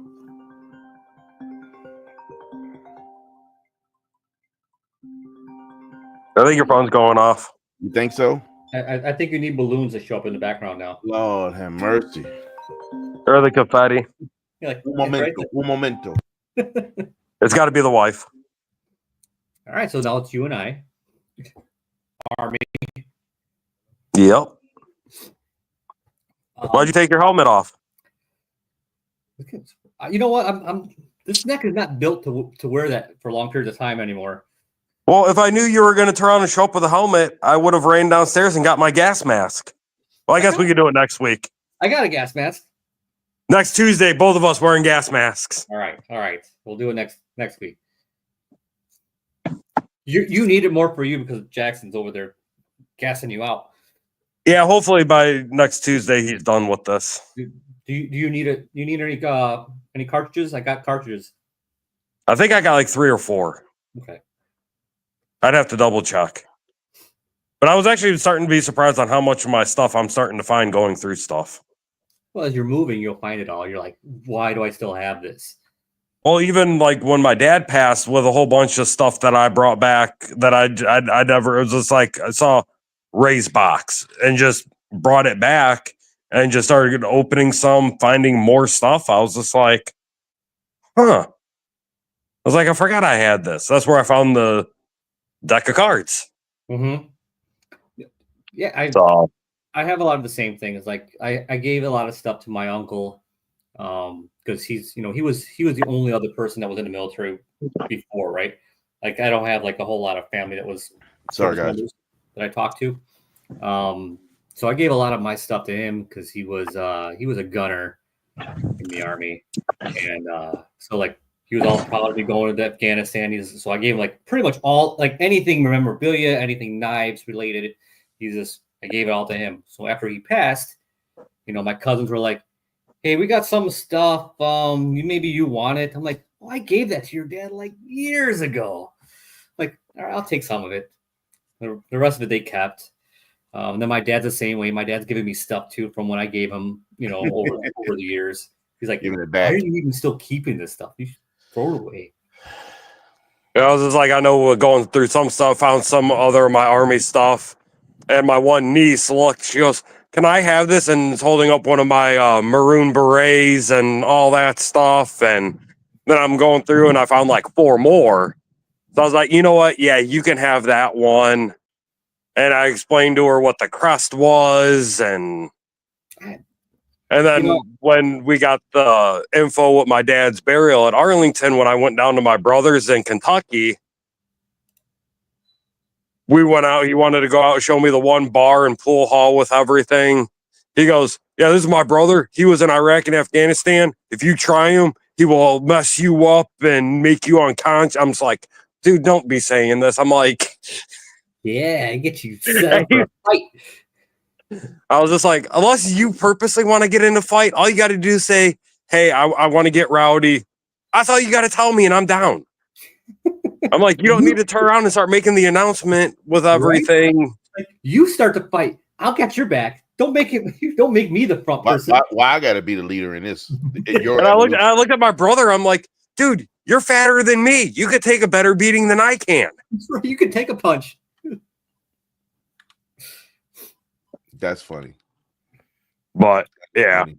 Then apparently it even though my brother had pictures of me in uniform with everything and pictures that I took with buddies in Iraq and had it. I was just like, "Where'd you get these pictures?" He goes, "Oh, your mom gave them to me." I'm like, "And you still have these?" He was like, "Well, yeah, why wouldn't I?" I was like, "Don't know, dude." I'm like, just surprised to see this. Yeah. And now his new thing is every time he goes out and sees someone with a sports car, "Oh, my brother's Carl Smoke Ears. He's got a vet and a Camaro. He'll decimate you." I'm just like, seriously, dude? He's living through you, man. Oh, he called me today. He goes, "Hey, how quick would you be able to make it down here with the vet or the Camaro?" I'm like, "Why?" He goes, "Oh, I was talking smack to some guy with a 5.0 and told him how you could walk him with your eyes closed to neutral." Uncool, bro. Uncool. And I'm just like, that's not true. Like, oh, that's not true. I do it in reverse. I walk people in reverse. Right. But I turned around and told him, like, if you're going to pull that, I'm like, I need a month notice to at least get the Hellcat swap done in the Camaro to go down there. You got that bottle of 151 by you? It is Don Q 151. Don Q. Yeah, when I was at the house the other day, I took a picture, went to send it to Nikki, and then I ended up getting a phone call and completely forgot about it. You know what? I think I have like several text messages like that on my own phone that never get sent. Yeah, I was trying to. Yeah, I got the picture. Went to text Nikki to show her, be like, "Hey, this is the bottle I was talking about." Then I think Holly called me with something, and then I completely lost track because of stuff she wanted me to do, and then stop at the store. And I realized it yesterday, and I was at the house last Thursday or Friday, and I noticed it yesterday that I never hit send. I was like, "Oh, I'm not going to do it now," because I didn't know her work schedule, and I didn't want to start texting her at work. So. Oh, it's even better when you text her when I'm around. It'll be like, "Who's calling you? Who's texting you?" I could be all like the jealous boyfriend. Like, Hey, who's Ray? Who's Ray. that? Ray, Zay got a chalk wall as well. Nice. What are we That's what I'm going to start the build list with the Camaro marked down. I'm gonna, since that's right around the corner from my office, I'm going to have one side for the Camaro, other side for the Vet, and then the stuff maybe with the Ram if I decide to keep it, and do the MDS delete with the cam and the 2650 blower on it. Nice. Oh, Zay, man, I don't know if you're on here. He probably done dropped off, but boy, I need to build this. I need to build a riser in my theater as well. His basement is really nice. But like I said, I think I'm just going to cut my losses with the truck once we're done moving, and then get another STI. Because I don't have a purpose for a truck anymore.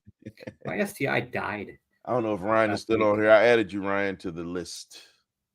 Well, I only got rid of my ST. I had a 19. And when my dad passed, I found out I was getting his truck. And I took him to order it.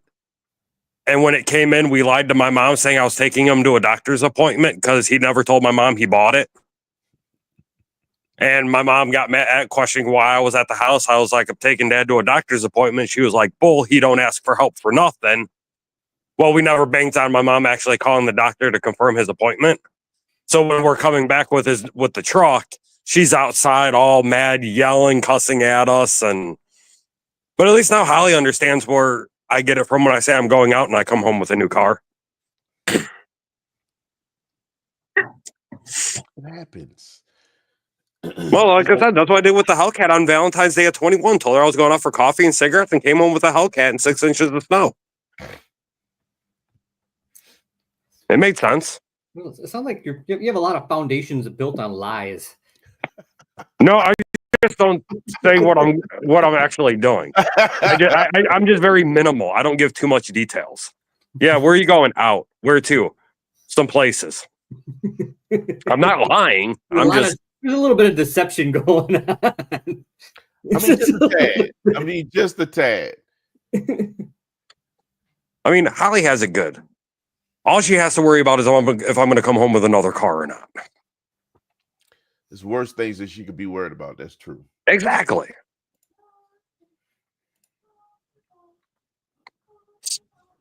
So, I told her, I'm like, you should be happy. The only thing I'm going to be trying to hide from you is another car. If I ever became single, I don't think I'd ever start dating again, because who knows? I could say you're beautiful or something, and then it's going to turn around I didn't use the right pronoun or whatever, and I'm going to end up in jail for whatever. So I'm not even going to attempt that route.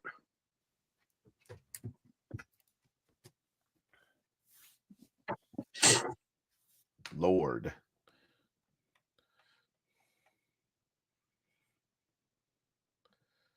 Yeah, well, my birthday in a few weeks, that's probably when I'm going to try and probably get the STI too. So just like I did 2 years ago on my birthday. Oh, wait, no, was it? No, it was last December. Wow, I had the STI 2 years ago. Yeah. I told Holly I was working late on my birthday and came home with the STI. Lord. That's right. Because that's when I started getting the lifter tick on the SRT Jeep.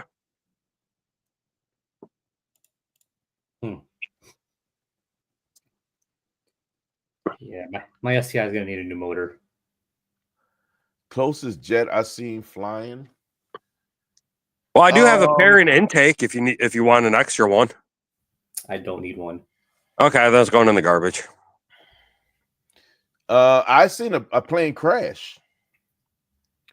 I saw a F-14 crash on a runway, F-15 crash on a runway in Bell Chase. I was doing work. My office was faced the flight line. So, the planes are bouncing all the time. They're doing flight ops and all kind of stuff all the time. So I'm sitting there looking out the window. Everybody in the office are talking about football. And I was working and I was taking a break. So I'm looking out the window, taking a break, and I see this plane coming, and he's going extremely slow. Like, why is this guy flying so slow? He's really low. His nose came up real high. So he came up real high. So it looks like he was trying to get altitude, but it was flying like this. And he's way, way low. And it wasn't a stunt plane. So he's literally trying to get off the ground. Next thing you know, you see he dropped both tanks. Both tanks came tumbling. Boom, boom. They exploded. I'm like, whoa, he dropped the tank. They exploded. And the plane just did this. It started rolling like this. And when it rolled like this, he punched out. You see the canopy pop out, then the seat comes out of the plane. He ejected out the plane towards the wooded area, and the plane just came down like this, and it started tumbling. Boom! Big old explosion. Looked like something from television. I was like, wow. Big explosion. Multi-million-dollar plane gone. You guys are interested in? Yeah. I Yeah, was interviewed and all kind of stuff. They try to get all perspectives from everybody when it comes to an investigation. So Jack, so many different people was crazy. no. That was a wild. Come here. Yeah, I've never seen nothing like that. Come here. Ever where'd you think that again. was at? Let's just say Hollywood He's trying to does a get the great thing job. off the corner again. Yeah. No, but where was that crash at? Bell Chase, Louisiana. Oh, Louisiana. Like I had a helicopter crash in Afghanistan that we didn't see the crash, but we went and responded to it. It was outside the wire. Yeah. And, so like it was one of those like, all right, quick mission. We got, the 2 fire trucks. We got, the gun trucks coming with us. We were like a mini convoy. We're gonna go out there and do the rescue or what, we don't know what we have out there. Recovery, right? And it was the Kiowa, the smaller helicopters. It's got the big dome on top, yes, the spy cameras. Yeah. So it was one of those, and they also have, like, on the sides, they have one side's your missile launcher, and the other side your guns. And so what happened was that the pilots were doing like training, so they're doing gun runs. So they were flying, coming down, do the gun run, come back up. Didn't realize how close he was to the ground. So when he pulled back up, he hit the tail onto the ground and then spun it. So I said, we didn't know what we had. So we get there, we see the wreckage, we see the smoke, but it wasn't like a lot of smoke. It wasn't like on fire. It's just some of the just hot engine. And so we get out there, we make sure we're behind the aircraft. This way, if any of the munitions wants to decide to cook off, we're behind it, not in front of it. And like we get out there, we're all like, all right, there's one pilot, he's pinned by his helmet, because the front of the helicopter's got the 2 windows and got the pillar down the middle. So he's pinned by the center pillar, and we don't know where the other pilot's at. Like, all right, great. Well, we got to get this guy out. So we're all us, the MPs, anybody else with it, picking it up like it's a Volkswagen, pick it up off his head, pull him out, get him on a stretcher. The medics dealing with him, and like, all right, let's go find the other pilot. Where is the other pilot? And then one of the guys that was helping us pick this up, he's the pilot. We had no idea that was him helping us. He's like, oh, like, all of a sudden the adrenaline dump was done. He's like, he went down, so like, all right, there's the other pilot. They both get him on the, they get him in the Chinook, and they take off, for the medevac out.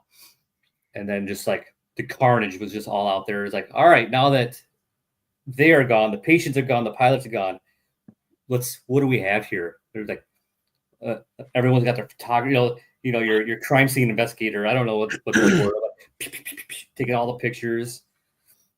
And, Investigators. doing an They, investigation. got to do a full investigation. You got real every time one of those crashes, multi-million-dollar aircraft going down, they got to do a full investigation. Yeah.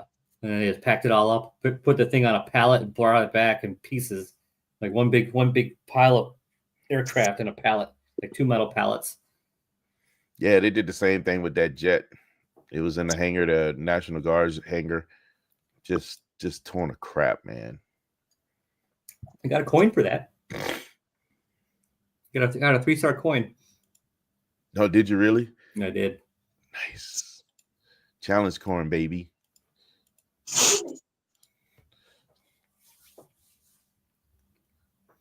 Man, I don't know where my notes are. I had a bunch of things that I wanted to talk about. And kind So of touch prepared you upon. are. Huh? You're so prepared. It's one of those days, man. Yeah, your notes are probably in the last place you left them. It's always in the last place where you left them, huh? It's always the last place where you find them as well.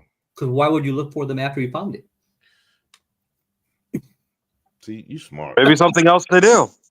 Something like a genius. Something like a genius, I'm telling you. Just like I said, when I turn around and take where it says Corvette off the back of the car, that's going to probably take me about 2 months to do.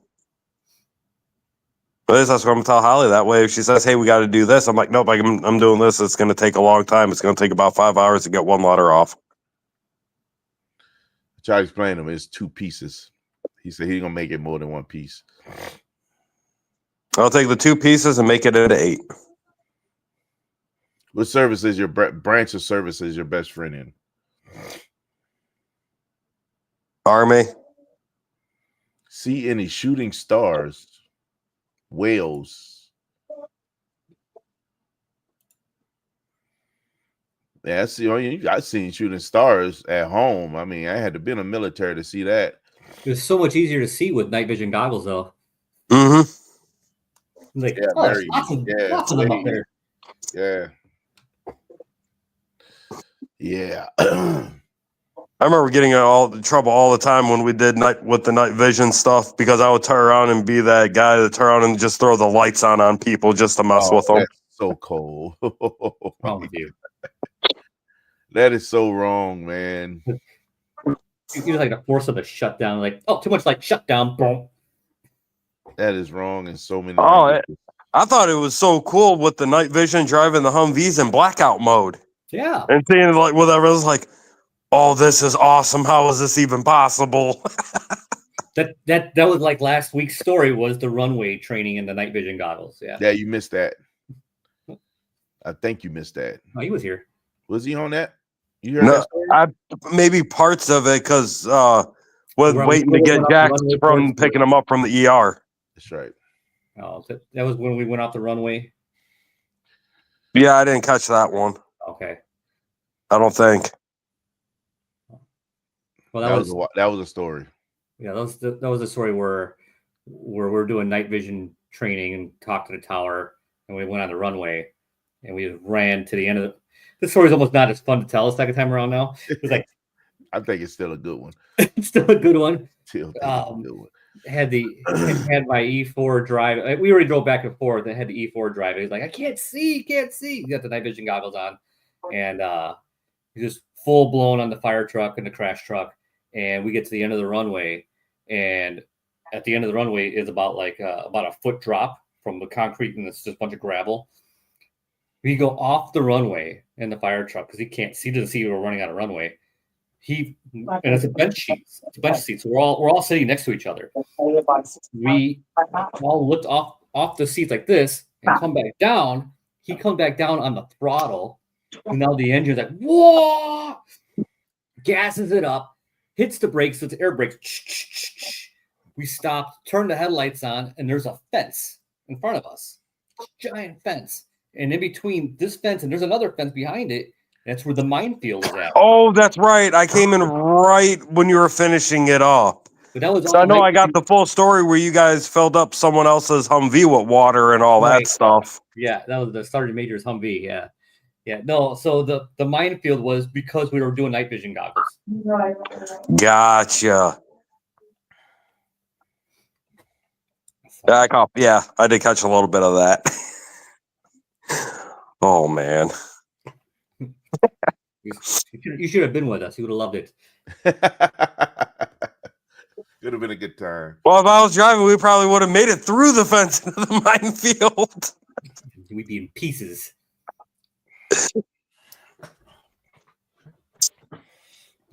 Now, you know what? There's despite some of the craziness, you know, one statement that you made, Tony, that was clear for me was, although you may have had some rough, unpleasant days in the military, the good always outweighed the bad.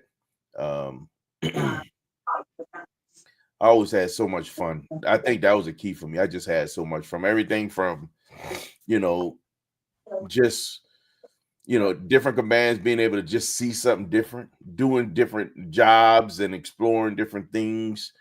Although I didn't deploy, I sent a lot of people to war, but the job I did was supporting the guys that, like you guys out there in the field here, and making sure things were good for y'all here. Well, y'all, I was like, if I could go back, I would seriously make the same choice I did all over again. Except on meeting my ex. That'd be the only thing I would change. But other than that, like, I have zero regrets. I enjoyed it.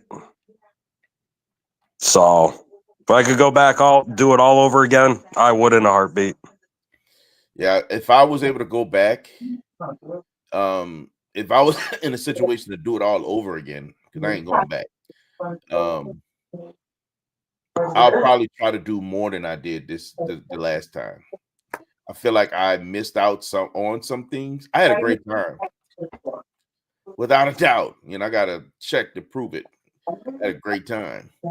I'll probably try to get into a little bit more. I get my hands into more things. I don't know if it would have yielded the same thing in the end, but I probably would have tried to get into more stuff. I think I would do the same. I would do it all over again. Any changes I would possibly want to do would be, I think I would have wished I would have fought harder for my guys during my deployment. And, you know, the command staff really sucked with that unit from Indiana. I just wish I had I wish I was a little tougher, you know, on dealing with the brass, for, you know, instead of my guys taking some of the hits. Like, we do what we could at the time, but I definitely have bigger balls now than I did then. Oh yeah, I think we all do. Yeah, I would agree. I think that's probably why I make the statement I made just now. You know, just wanting to do a bit more across the board. I think there was sometimes this time around. Instead of saving my own skin at that time, like, all right, fine, I'll do this. I think I'd fight more. So here's a side question. Since things are getting a little hot currently, right? And the current war is going on with Ukraine and Russia. I want to go with that one. So that one's kind of more important for us, I think. If we're given an opportunity, not so much to go back into military, but say a draft is enacted, hypothetically. Would you, and they offered to take veterans back for training purposes, to train the young recruits, the young soldiers, young Navy men, young Marines? Would you go back and say, yeah, I'll do that? Oh yeah, I would. Definitely. You know, I would. I said, we don't need to go fight the war, but I wouldn't mind training the Honestly, even if they offered going, I would still do it. Would you? Would you go? Oh yeah. Or would you want to go back as an enlisted? Either or. Okay. If there's opportunity to go either way on it, I would go 100%. Agreed. I'll go either way. But I would train. Probably my focus would be training. I'd rather train young sailors than go and fight, because I don't think that's my role anymore. Yeah. I got to accept where I'm at also. I don't think my knees could handle carrying a ruck anymore. Okay. I don't think mine can either, considering I have no cartilage in either one of my knees. But you know what? It's a risk I'm willing to take. If I'm going to turn around and have knee pain, I'm going to be like, you know what? It was well earned and well worth it. Yeah, I'm not chasing the glory, but I wouldn't mind, get the kids ready for their battle. Yep. Yeah, I'll get the kids ready for battle. I think that's why I'll add value. I can't keep up with them anymore. I wouldn't be able to keep up with them anymore. And as a leader, you almost got to shame them. Yeah, Right? yeah. You almost got to shame them. You got to be so much more better than them as an older guy for them to respect you. I just don't have that in me. Yeah. It's not there. I can't do it. I'll have them respect my mind instead of my body. Yeah, man. Your mind can tell you can do all kind of stuff until your physical body shows you otherwise. Well, like me getting cramps getting in and out of your vet that day. Yep. It's just putting myself in a situation where I could contribute. I think that would be the key. How can I contribute? How can I add value? I know I can't add value in the field. I'm not trying to go up and down nobody's ladder on a ship.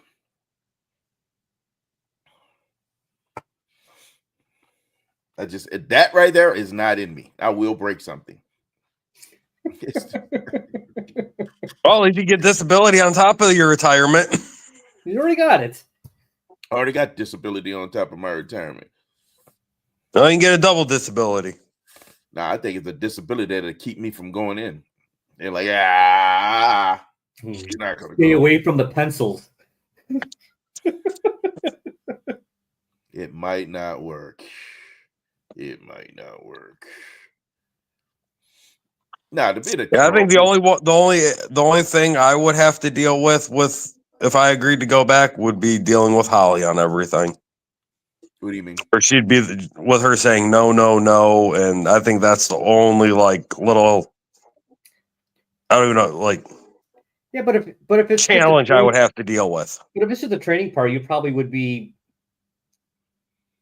go together. Oh, she would probably call whoever asking if they're mentally ill, asking why they want me to come help them with anything and wanting to know if something's wrong with them mentally on that part. I mean, always remember, man, draft. This is the draft. If draft is enacted, it could change a lot of things and what they need for people. Jesus. And there's a lot of veterans out there, and there's probably many of us are broken. Both Yeah, I'm out of that window. Usually if they, from a congressional perspective, is those that are in our retired reserve at a certain age, certain time out, they can pull those guys back. Sure. Into service. Yeah, for the IRR people, for sure, they can pull them all back. Yep. IRR, selected reserve, and retired reserve. So when you first retire at 20 years, you're not fully retired. You're still subject to recall. It's when you hit full retirement is 30 years. So if you went 20 years and once you've been out for 10 years, you actually hit full retirement. Other than that, you're in what's considered retired reserve. So you're not fully retired until they send you that certificate that says you're fully retired.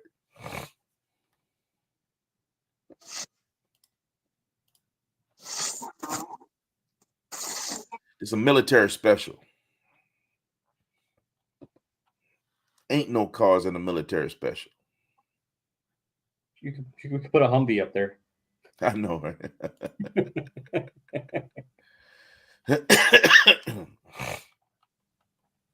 So there's a lot of rules that come into play when you think about those things.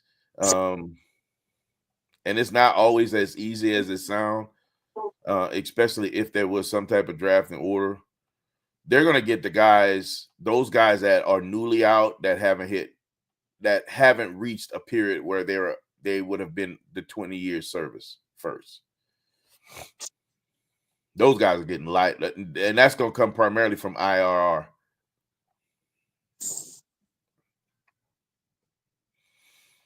Then selected reserve, which actually that's probably going to be in parallel. Selected reserve and those guys are going to be pulled quick. I say it over and over again, man. Being a reservist, although it seemed like a cakewalk. Oh, you only have to do, a week in a month and 2 weeks out of the year. Man, I think it's the hardest thing ever. I could never imagine being a full-time reservist. I just think it's the hardest thing ever. You have to play soldier, sailor, Marine, or airman on the weekends and get it right all the time because you're still subject to UCMJ, right? And then go home and be a civilian for most of the time and come back, next month for a weekend and play soldier, sailor, airman, Marine and get it right. Because again, you're still subject to the UCMJ. I think it's the hardest thing ever. I could not fathom being a selective reservist. I just couldn't do it. I started off as a selective reserve, but I realized being on active duty that wasn't for me. I would rather be on active duty. It's much easier. It's what's expected of you all the time. You still got to play civilian. You make more money as a reservist, though. Can you though? I felt pretty poor as active duty. Yeah. Really? I did. Let me see. When I was on active duty, I got out of the Navy in 2010. My peak, I think the most I was making at the time with just all my normal military pay, this is not any special pay, was, I want to say it was $65,000 a year. Well, I'm gonna pull up old military pay charts right now. One time it seemed like I had money was when I was either deployed to Iraq or Afghanistan. Yeah. Even then, I didn't even know I had money because I couldn't spend it anywhere. Yep.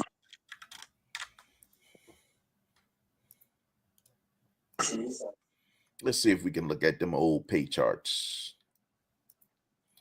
E6 over 18 years. I was making on base pay 34, 64, 50.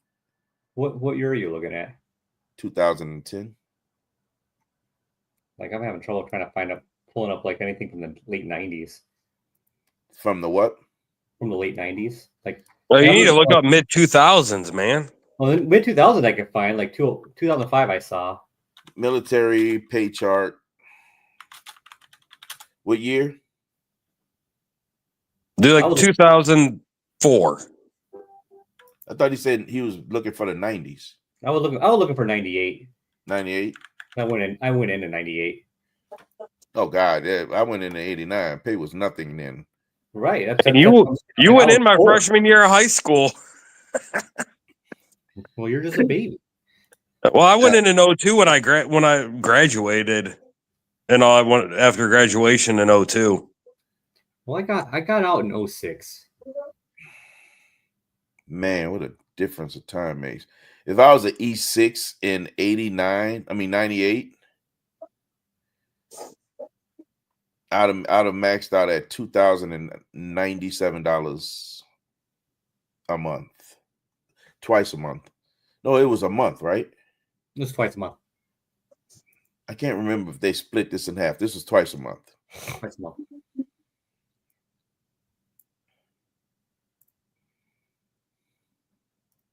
And good Lord, E1s straight in boot camp was making $856. I told you, it's sad. That's a lot compared to me. Let me see if I can find my pay chart. So, like looking at 2005, right? So I would have been an E5 at that time. E5 with over 6. Yeah, over 6. I'm finding all of them too, by the way. So E1 pay chart, Seaman Recruit, basically $646.20 twice a month.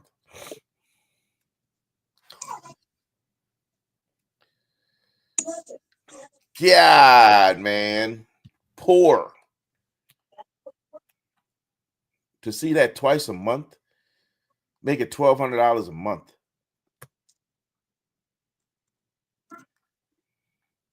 Yeah, $1,200 a month. Yeah. Poor. Jeez. When I went to in '89, like I said, I was making, Imagine having a family. huh? Imagine having a family on that. I can't. I was by myself struggling. Actually, I wasn't struggling because I didn't even spend a lot of money back then. When I was a young sailor, I Well, you didn't spend must a lot not of have money. one of those F-150s Huh? like everybody else. You didn't have an F-150. Nah. I wasn't even, I was buying used cars and fixing them up. I wasn't even buying new cars or buying anything look worthy of anything, to be honest with you. The best looking car that I had coming up was the Cutlass. After the Nova, after the Datsun 510, the Cutlass was like everything to me. That thing was beautiful. Cutlass Supreme, cheap body. I had my 02 Camaro SS T-top 6-speed and blew it up on the Autobahn. Good Lord. Yeah, the Cuddy was it was a V6. The Cuddy I had was a V6. I love that car. It's just so smooth and it's like a Cadillac, man. Jeep body was rolling. Did you have to snip what? The strings off your uniforms? Nope, just use a lighter. Talking about Irish pennants, which they told us we can't say no more because of sensitivity reasons. Those are called Irish pennants. What would you call them? Irish pennants in the Navy, For the strings? like strings that hang off a uniform. If I saw one, took my lighter right to it, and it just took care of it for me. We used to call them aerosol. You call them what? Aerosol. Aerosol. Aerosol. You jump off. Jump with your rope. Little ropes. Oh, Well, speaking of aerosol, what a mess the military was when we all went to berets. what'd you I say? hated that black beret so much. Yeah. All the black crap leaving your hair, and if you didn't know, you got yelled at for it. And There's I thought y'all was French. so much work to get it to form to your head. I really hated that black beret. Like, let me have my silly pile cap or my patrol cap. I hated the beret. I will say the maroon ones were a maroon lot was fine. easier to fold and bend and stayed than the black ones. But the maroon ones was worth it because you earned those, right? You took pride in that and you look cool in it. And I felt like, wow, what a kick in the nuts for you guys that earned it, because now we all have it. Like, who cares? Like what? I know that there's some general wanted it for everybody to make a name for themselves, but what a terrible idea. I'm glad they're gone. I want to show y'all this. I'm looking at this thing from 2010. This pay chart, and it's showing all the different, like some of the pays that we get, like the BAH. These are all like the extra different pays that you can get while you're alongside of your regular pay in the military. So it wasn't never just your base pay. So you got that other money. Then you would get, like, for me, I was an E6 with dependents. I was getting another $894. Times 2 per month. This was I didn't have to worry about family SEP pay because most of the stuff that I did was on the plane, and we weren't gone that long. I had what do you call it, the separats. Where I didn't get paid. I didn't get like if I went to the DFAC, I had to pay. Oh yeah. Oh yeah, because I worked 24-hour shifts. separats. Yeah, I had You had to separats. pay for your food, Yeah. and that some of that came in BAS. So I got an additional $300 and something for BAS. I didn't get family subsidies.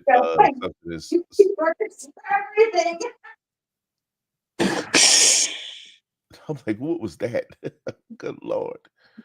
Probably being loud. And what was interesting when I started looking at this was the clothing allowance. Marines, I know their uniforms are very detailed. They got the highest amount of money for a clothing allowance. Air Force was at the bottom, and then, of course, Army was right after Marines. Another thing we got was a clothing allowance. Again, that's a special pay. That's something that didn't come every month. It only came once a year, didn't it? Yep, once a year. I almost had opportunity to get this because I was supposed to do a deployment in London. At the time, you couldn't wear your military uniform, so they forced you to wear civilian clothes. And if they force you to wear civilian clothes, they were going to pay you to wear civilian clothes.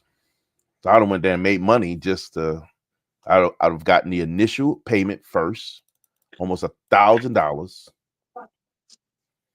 and then did annually would have got the replacement, another $310 to buy civilian clothes.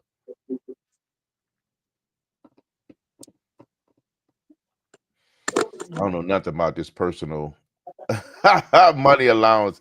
That's outside my pay grade. And this is what I was talking about, some of the incentives and special pay, like has duty pay, incentive pay, that fluctuated depending on where you were. Aviation career incentive pay for those who were in that field. Career enlisted flyer incentive pay, i.e. enlisted that flew helicopters, i.e. the Army guys. No other branch had enlisted flying any aircraft in any other branch but in the Army. What else did they have? Immediate danger pay. That's just being in hostile fire. You can land a plane on a deck where there's hostile fire. Everybody on that plane is going to get that money. $225. There was so many different. Yeah, this one pay that I would have never wanted to have, and that was sub-duty pay. No. Does not make sense to me.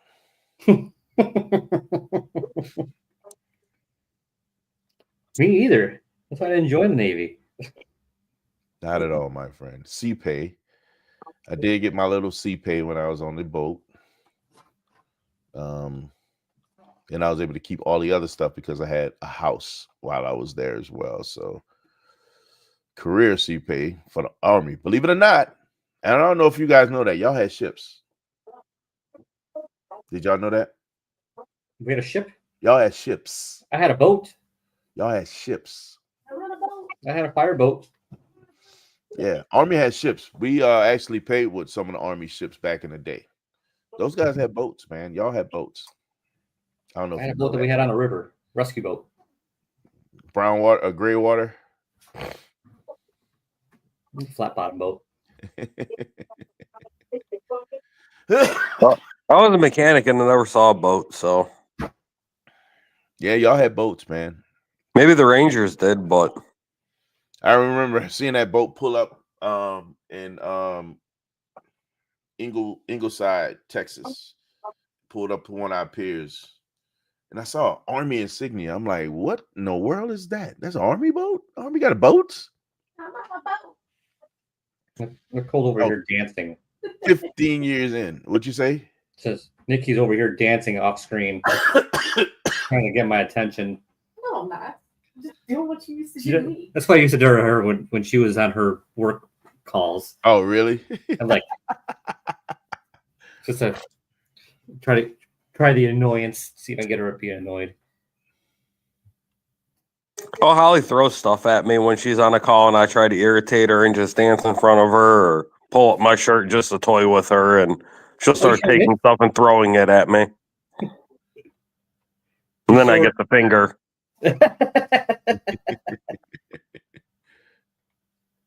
Oh, that's drill pay. Oh boy. Ew, this looks like work. Oh yeah. We're looking at what we used to get paid back on the. Kind of getting a feel for just appreciating where we are right now. Maybe I should say that. Oh yeah. And that's the difference with, especially with reservists. If you look at the years, it says like all the way up to over 40 years, right? So reservists don't get day for day retirement. They get every day that they're in uniform. Well, not every day. Let me back up. On drill weekends, it counts as 2 days for them. So the morning is one day and the afternoon is another day. That's the same for Saturday and Sunday. So they get 2 days, 4 days each weekend, plus the 2 weeks a year, right? So their days don't add up like active duty, of course, which is every day. So they literally can stay in until retirement age. There's not a delimiting period for those guys. They can stay in until they hit 65. They kind of need to, so To try to rack up the because retirement. you need all those day credits to get your retirement. Yep. Oh my God. You get done, you tired, you want to go to bed? I'm not 100%, man. I don't know if you hear it in my voice, but I'm not 100% right now. That's probably why so many things are off. I'm not prepared. I was late. Well, you at 75% is still not average. Never average, Mike. Never. I mean, if you want to take a break and all that, go ahead. Me and Tony got this. We'll run the show. We'll run the show. We don't know how many watchers we got. Who's watching still? Anybody? I don't know. It's like 3 Probably people nobody. right We're now. probably too boring for everybody. Huh? We're probably too boring. It's just for us, I think. Different topic, man. I mean, here's an interesting part, right? For some it might be interesting, for some it may be boring. But this stuff is always fun for me when you can go back and tell some of these stories and hear some of the other stuff that other people went through. Well, the reminiscing, it reminds you about the good old days with everything. And It does. There's moments about being in the military, and maybe I asked that. What do you miss most about being in the military?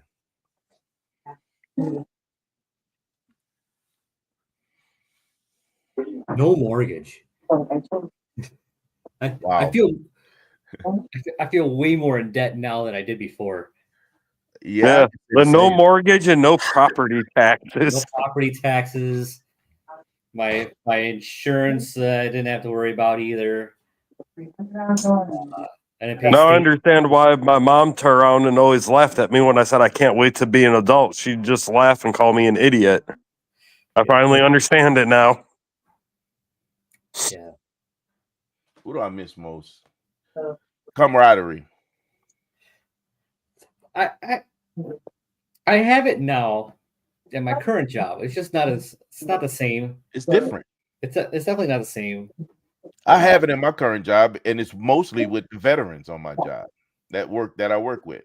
But it's different still, right? Because in uniform, there were other things that were happening that allows you to keep it moving and do some of the things that you were doing because you were in uniform. That when you're a civilian, a lot of the stuff that you were able to do in the uniform, you can't get that pass for being in the uniform, if that makes sense. When you're a civilian, you can get fired for doing something simple. In the military, you might get in trouble, but you can get fired. They still need you to do a job. You know another difference is that I could quit. That's I the couldn't other. quit before. I was stuck. Yeah, There's a bit to go with that freedom. We're like, you you can know what? quit. I don't in need the to do Navy. this. I mean, in the military, you can quit. You just failed to re-enlist. But you got to want to quit at that time, because if you still got 2 years on your contract, you're like, ooh, right. Exactly. 2 Like, I years? got 2 years left and I have the worst bosses ever. I can't quit. It does feel like you're trapped a bit. There is definitely some trappedness. Trappedness, is that a word? Trappedness. I don't know if that's a word. I don't think it's a word. I don't think that's a word. Well, it is now.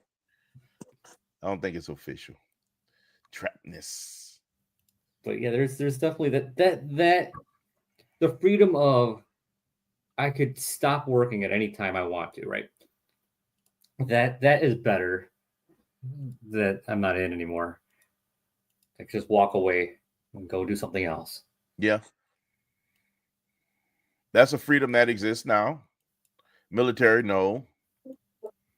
Or even the freedom to speak your mind. Like, even if it is to your own like supervisors now, like you could tell your supervisor, like, hey, you're being dumb.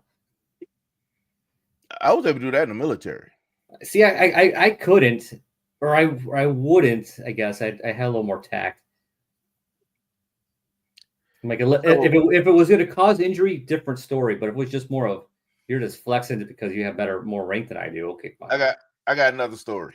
So, about time. I was a second class petty officer at the squadron at VP 94 in Belle Chase, New Orleans, in Belle Chase, Louisiana. I had that just got finished going through chief selection, chief promotion. So they went through their hazing phase, and then now they're wearing a uniform and they're new chiefs. The career counselor of the command had got promoted to chief. Not gonna call his name. He got promoted to chief. So again, I talk about that camaraderie. We were nuts. We had fun. They used to have to call in there, hey guys, y'all need to keep it down. We just had fun. We had a lot of fun, right? So as we're going through one of our fun moments, we're messing with the chief who newly promoted chief. We're gonna call him that's because he was a little round, so we're gonna call him Circle.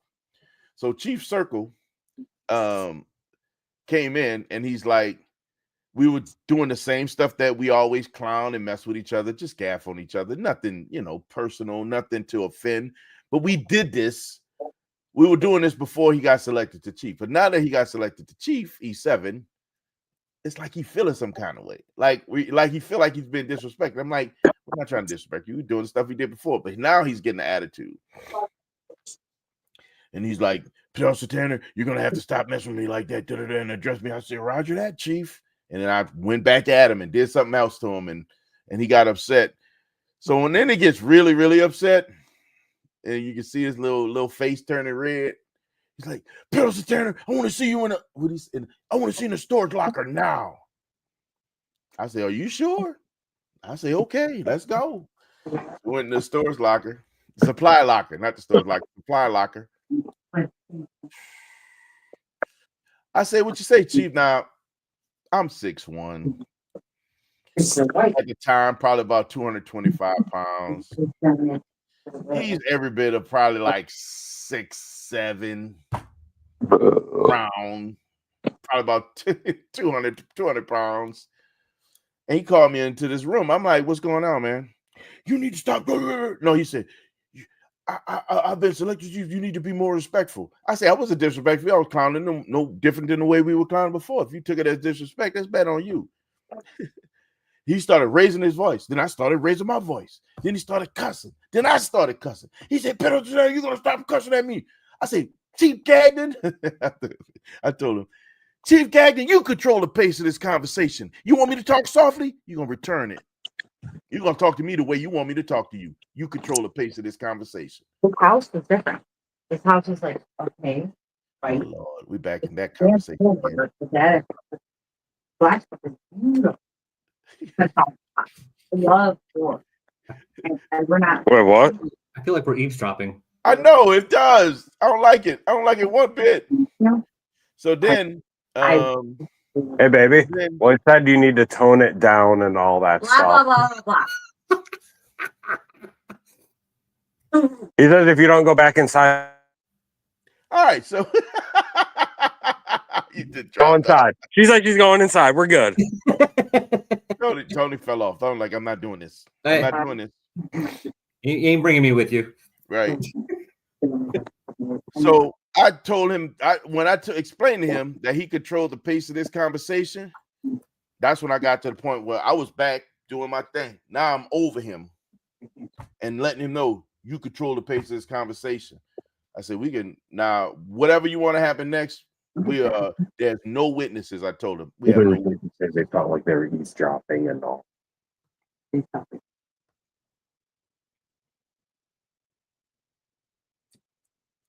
You finished? Or did he freeze? Oh, there we go. Now I'm talking over him, telling him, now you're going to control the pace of this conversation. I lit into that dude. I can't tell you everything I said. I don't know everything I said. It was a lot of vulgarity. I threatened to beat the crap out of him, all kind of stuff. And one thing assured was I got witnesses. He called me into the locker. Anything that happened in that locker at that point, in my opinion, is fair game. Now I'm ready to beat him. And I went through this conversation. Then he started backing up. He had no more to say. And my hand to the man, I left him in there with tears coming down his eyes. I told him, get yourself together. I'm going to leave you in there. Do whatever you need to do to get yourself together. I'm going back out with the crew. I'll close the door behind me. You good? You good? I'm good. I was about to ruin everything about everything that he had on at that moment. It was going to be a bad day for that chief. And all the witnesses are going to say, hey, he pulled Pedro Santana in there. I don't know what happened. I'm going to say he fell a few times. He must have stumbled when he got in there.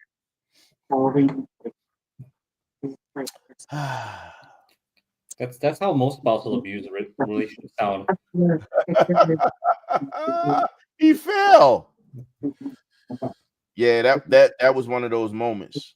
I learned to use that throughout my career. I was a second class when I said that, and I realized that's the true statement. You can control the pace of this conversation. You raise your voice at me, I'm raising my voice back. I got to this place, man, in my head. I'm a man first. I wear this uniform, but I'm a man first. You're not going to disrespect me. If I did something wrong, that's one thing. You are not going to disrespect me. I'm not going to disrespect you, but you are not going to disrespect me. I am a man first, then I'm a sailor. You disrespect me all the time. Negative. Telling me how I'm supposed to feel and all this other stuff. Negative. I got a text message that says otherwise. What's the text message say? Did I tell you to feel with your feet, not with your hands? Oh, you were telling me that I didn't need to do what I did or whatever text that I ignored that you sent me last night at like 1 a.m. That's exact. That was correct. That's you right there telling me what I shouldn't have done. And oh, yeah, there we go. Because that was true. Thank you very much. No, it wasn't. I don't think it was. Hey, Nikki, Very much. Dad and Dad are fighting. Gee, it would have been cooler if you said, "Mommy, don't hit Daddy." Again. Out there, I say that one to Holly all the time. Or when she starts with her thing, I'll start yelling, "I need an adult! I need an adult!" One of my biggest challenges was my temperament. My temperament was horrible, man. I used to have a bad temper, so I wasn't one to do all the talking. Are you done in the garage? I ain't like screaming. I ain't like fussing. I ain't like going back and forth with people.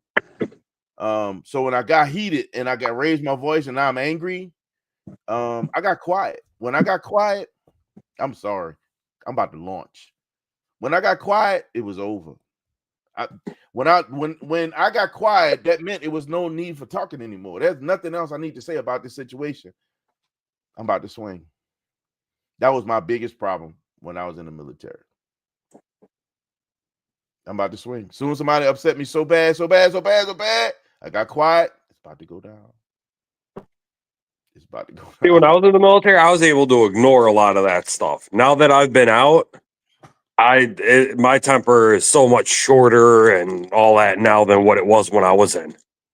My temper is way better than what it used to be. It was horrible in the military.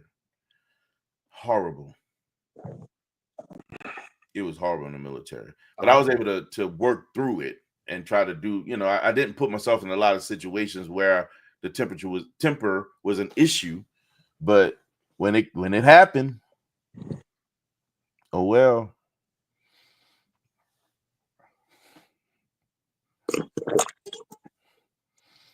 Ask that Marine on that tennis court in Meridian, Mississippi. He felt the wrath. He felt the wrath, and he wanted no more of it. No more of it. He came in the club, Iron Chest Charlie, straight out of IT. I mean, what's it called? Intensive training, whatever they go through, because they go through like 3 different things. But they all come out and go into their tech school like Iron Chest Charlie. Like they can walk through walls and not get a scratch. Marines are something else. But the training put that in their head. This is why they can't be exposed to the world. They got to feel invincible because that's what they are. That's what they do. If they feel invincible, then they can't do the job that the government needs them to do as soldiers or as Marines. This dude was walking around there. It is a Navy. It is a joint base. The Navy and Marines are going to some same schools there, but they're majority Navy. We're bigger. And they are Department of the Navy. They're not their own branch. They're Department of the Navy. So this guy walking around, he's walking around the club, Iron Chest Charlie, and he's walking around looking at all these Marines talking about, what are you looking at, squid? He was so hyped. This dude was hyped, man. What did he say? Oh, I'm glad you're still with us too, IS. Hang out with us, man. He's walking around Iron Chest Charlie, and felt like nothing could stop him. He's over there. He done bumped the chair. One of my guys at the table, what are you looking at, squid? Everybody was a squid. He was walking around that place slow, just mean marching everybody. This dude was straight on one in uniform, like straight on one. And when he bumped our table, I'm like, dude, what are you doing? You almost knocked on my beer. I'm mad now. He's like, shut up, squid. That's my beer now. I finished my beer. I said, man, we got to take a walk. I'm about to handle you. He's like, come on. I'm ready for you, squid. Come on.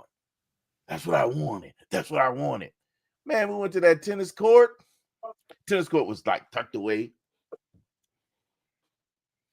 Got over there. I was like, man, I'm about to handle this dude. First thing he did, charge me like he was trying to tackle me. I'm like, what? It was straight uppercuts. He came trying to tackle our back, boop, boop, boop, standing him up. Then he backed off. He came back in, boom, boom, and I beat him down. He literally hit the ground. Then he got up again. He squared, and now he's like this. His lip was bust. He's bloody in the mouth. I'm like, I'm about to tear him up, guys. I'm about to tear him up. My guys are like, man, you better hurry up. Somebody's gonna go. You about to get in trouble, man. I beat him to the ground and left him there. I left him on his back, and I just left. I had a bad temper, man. I got quiet. I'm a different guy now. I don't even cuss anymore. Isn't that nice of me? That's why you got me. I do that for you. But don't get it twisted. People couldn't bring out that old me every once in a while. I just don't like that old man to come out. Oh, don't worry. I spent all my money in the swear jar already, so we're good. I can start over again. Doesn't control violence. Really, Tony? Oh my God, that's hilarious. We don't condone violence here. It's just we don't. Not And I'm not trying to condone it. I'm really not. Oh God. But hey, man, things happen. So what's going to happen? A Marine's going to want to get in here and talk smack, and he can. He can. Then we'll have to feed him crayons. I don't, because that was a different time. I ain't got to do nothing with that dude. Marines can join, come and hang out with us, join the conversation. But they're gonna say that was that Marine, and that's okay. That guy had a bad day. I promise you, it was a bad day. I had my share of fights and scuffles and all this other stuff, but it is what it is. That's the stuff that happens sometimes, man. I was a little hood dude, man. I'm just trying to figure it out.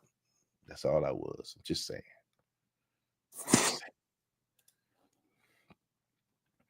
I got to figure out how to put Tony message up here. Hold up. Y'all ain't ready for this. Message? Where is it?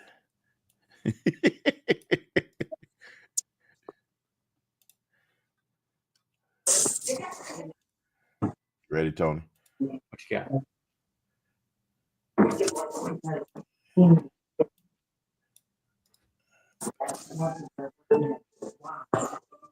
As we wait patiently. We just need the Jeopardy music. Oh, there it is. I see what you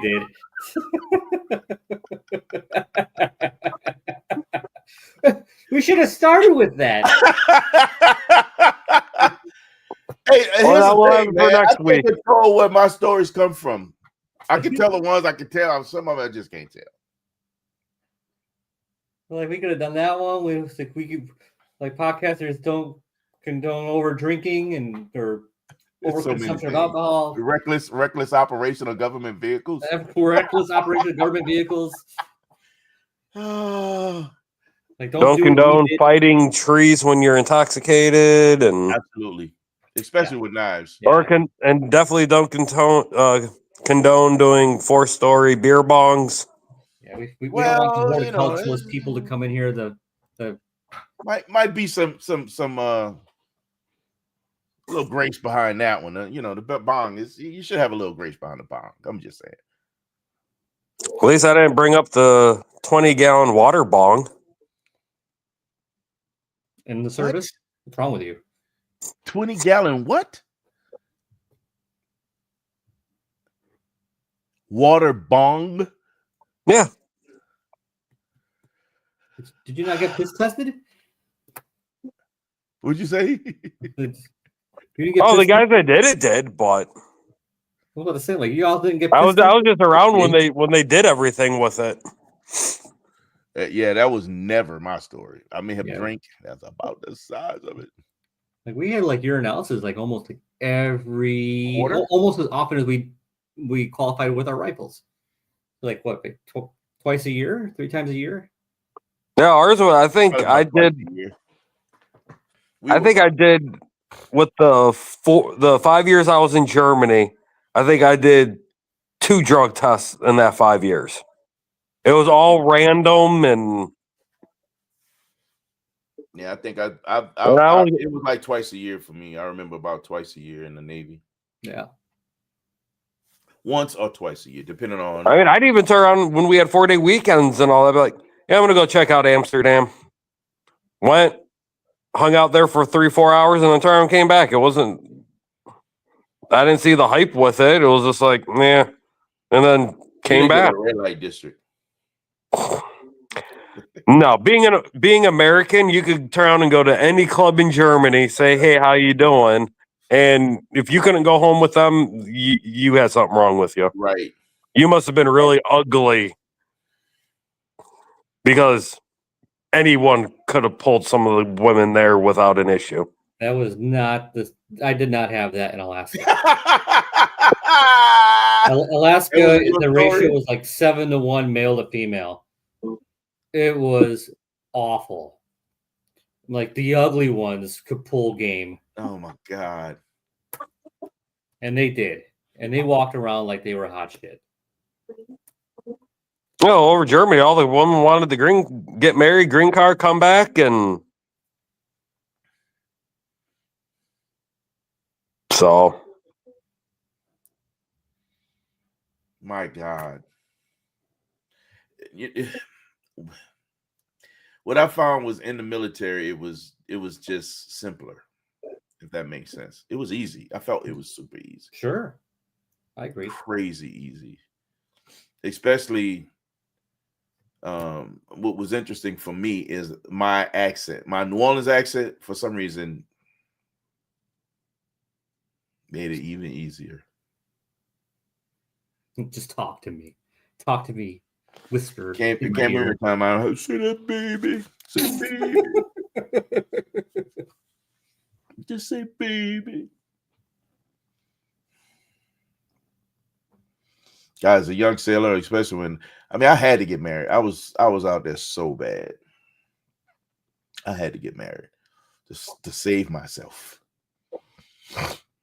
Well, I said I was going to get married one time. Been there, done that, and then all of a sudden, then I met Holly. Whole nother story now. Yeah, I'm good with the one time. I'm good with the one time. With the one time.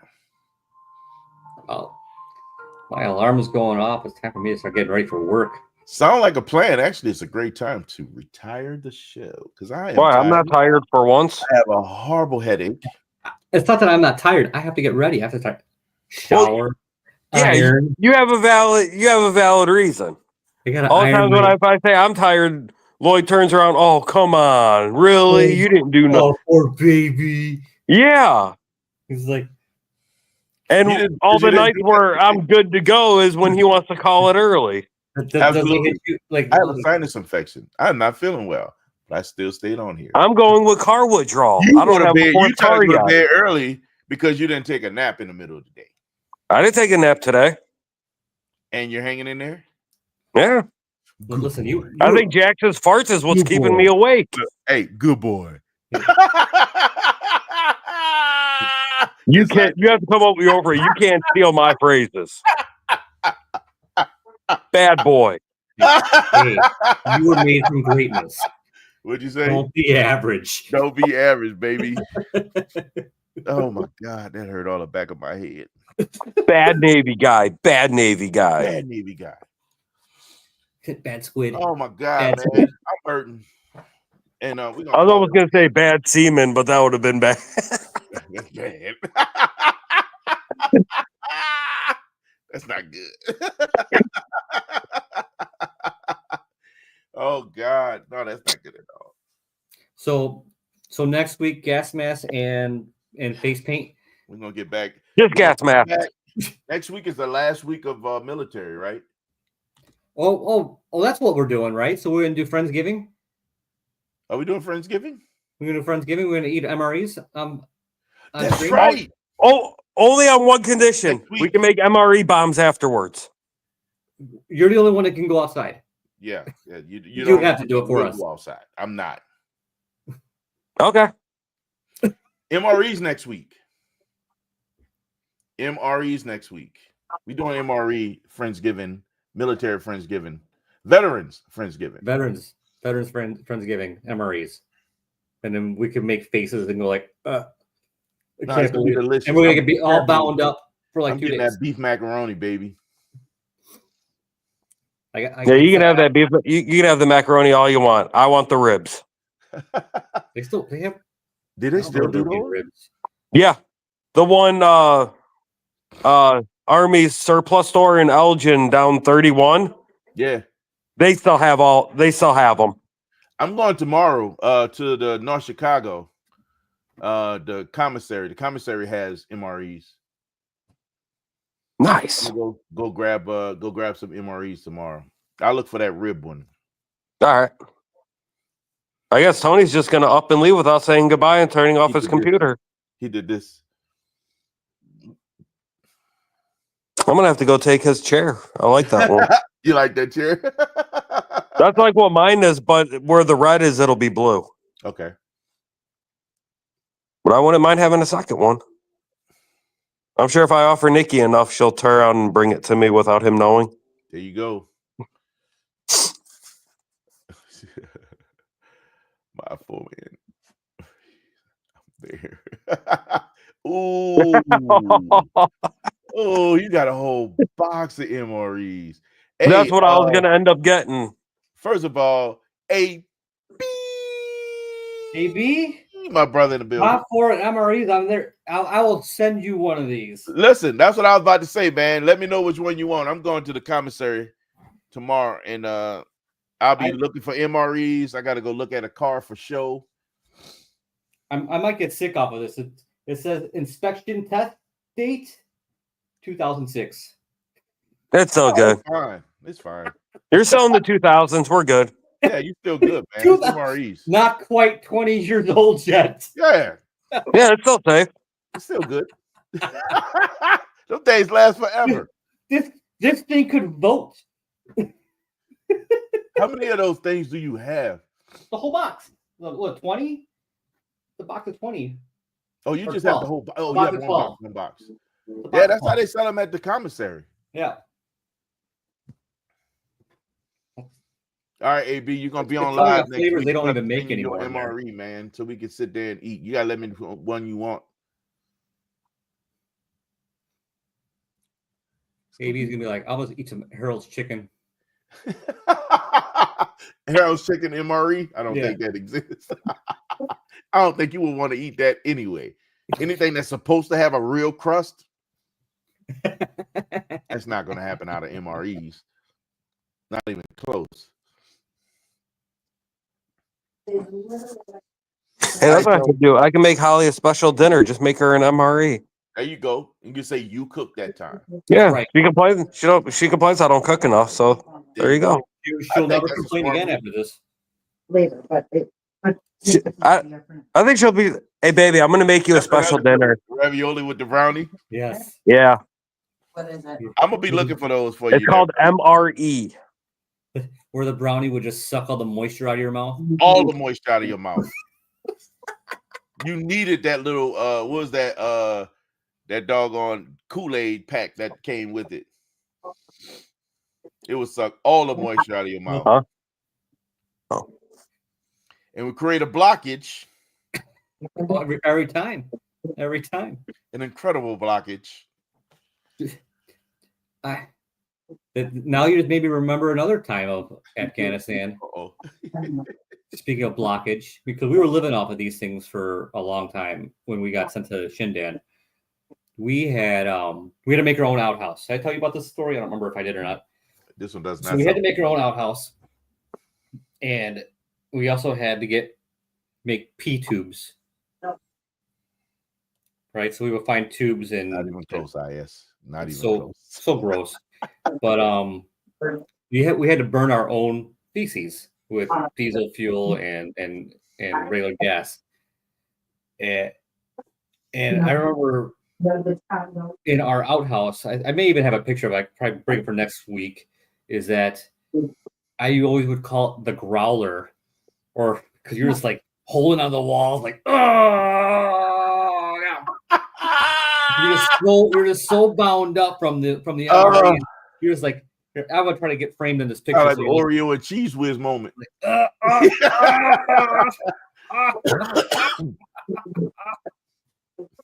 Oh my god. you're just like sweating because it's just hot. You're like, and of course, you know, men, we're writing. We have our Sharpies, so we're like writing like how many we had. Like, woo, this was a bad one. We like put the date on there. Like that one hurt us. Oh my god. Men are dumb. We were interesting. We were interesting at a minimum. We were interesting. So MREs next week. Let's do it. Tony, I'm gonna let you go so you can get ready for work. All right. Yep. Don't work too hard, sir. I'm about to go find some meds in this house so I can get this pain off my brain. Oh, it's 800 milligrams of Motrin. No ibuprofen. No, That whatever. same thing. Ibuprofen. That's the Ibuprofen, same thing. 800 milligrams fixes everything. Motrin that's military. They would throw, man, good lord, they threw those 800s at you, didn't they? Jeez. So, fixes it all. You got AIDS, 800 milligrams. Yeah. And it was AB's folk that was doing that. He was a corpsman. It was his responsibility to give us 800s. Maybe I'll go to White Castle now. You got the app? No. Oh, you gotta get the White Castle app. You'll save like $3. I'm just gonna take money out of Holly's purse. You could still pay with cash. You could order with the app and pay cash when you get there. Eh, Just save $3. It'll save you $3. You get a sack for $8. He said vitamin M. Vitamin M. Vitamin M. I can honestly say that's the first time I heard that. Vitamin M. Wow. AB gonna join us for Friendsgiving, veteran Friendsgiving. Devil Doc all day. AB, we're gonna send you your MRE. You got to join us for Friendsgiving, man. MRE Military Friendsgiving. Let me know. But listen, man, we're gonna shut it down. I need to get meds. And that man got to go to work over there. He got to go to work. That guy right there. He's going to that one. Look, he trying to make it. He's going to White Castle. yeah. Maybe Taco Bell too. Got it.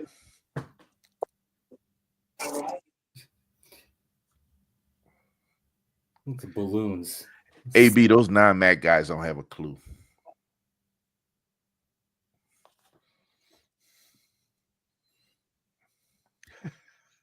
I want to see AB's face. I want to see AB's face. I miss his face.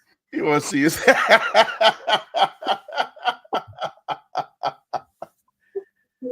Oh God! Serial MRE. What in the world? What? What? I have no idea. I have no He's idea. like Count Chocula. IS definitely know how to give us one. He gonna make you think, brother. Serial MRE. All right. Peace, gentlemen. Have a good one, Tony. I'm gonna feel like the old man. How do I turn this off? You gonna start looking over your glasses like this? Yeah.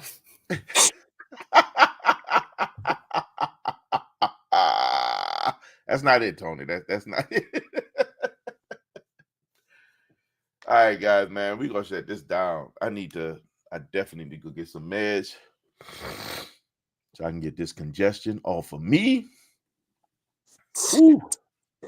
Thank you guys for hanging out, man. Thank you for IS especially for hanging out with us through all this craziness.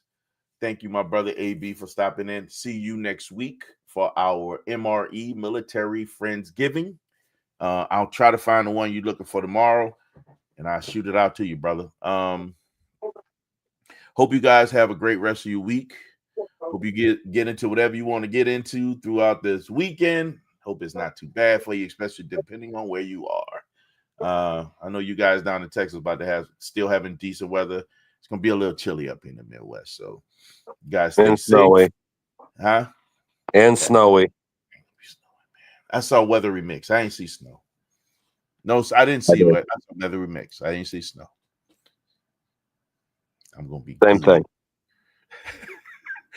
Listen, guys, y'all know how we do, man. We don't do the normal around here. Why is that? Because we were designed from greatness. Guys, because we were designed for greatness, you have the right, the responsibility, and the authority to never, ever, ever be average. So, guys, don't be average. Yes. Salute to all the veterans, man. Active duty, retired reserve, and those who have separated from service. Remember, freedom ain't free. Peace. I should have this mouse where I want it to be when I do this. With these 232-inch screens.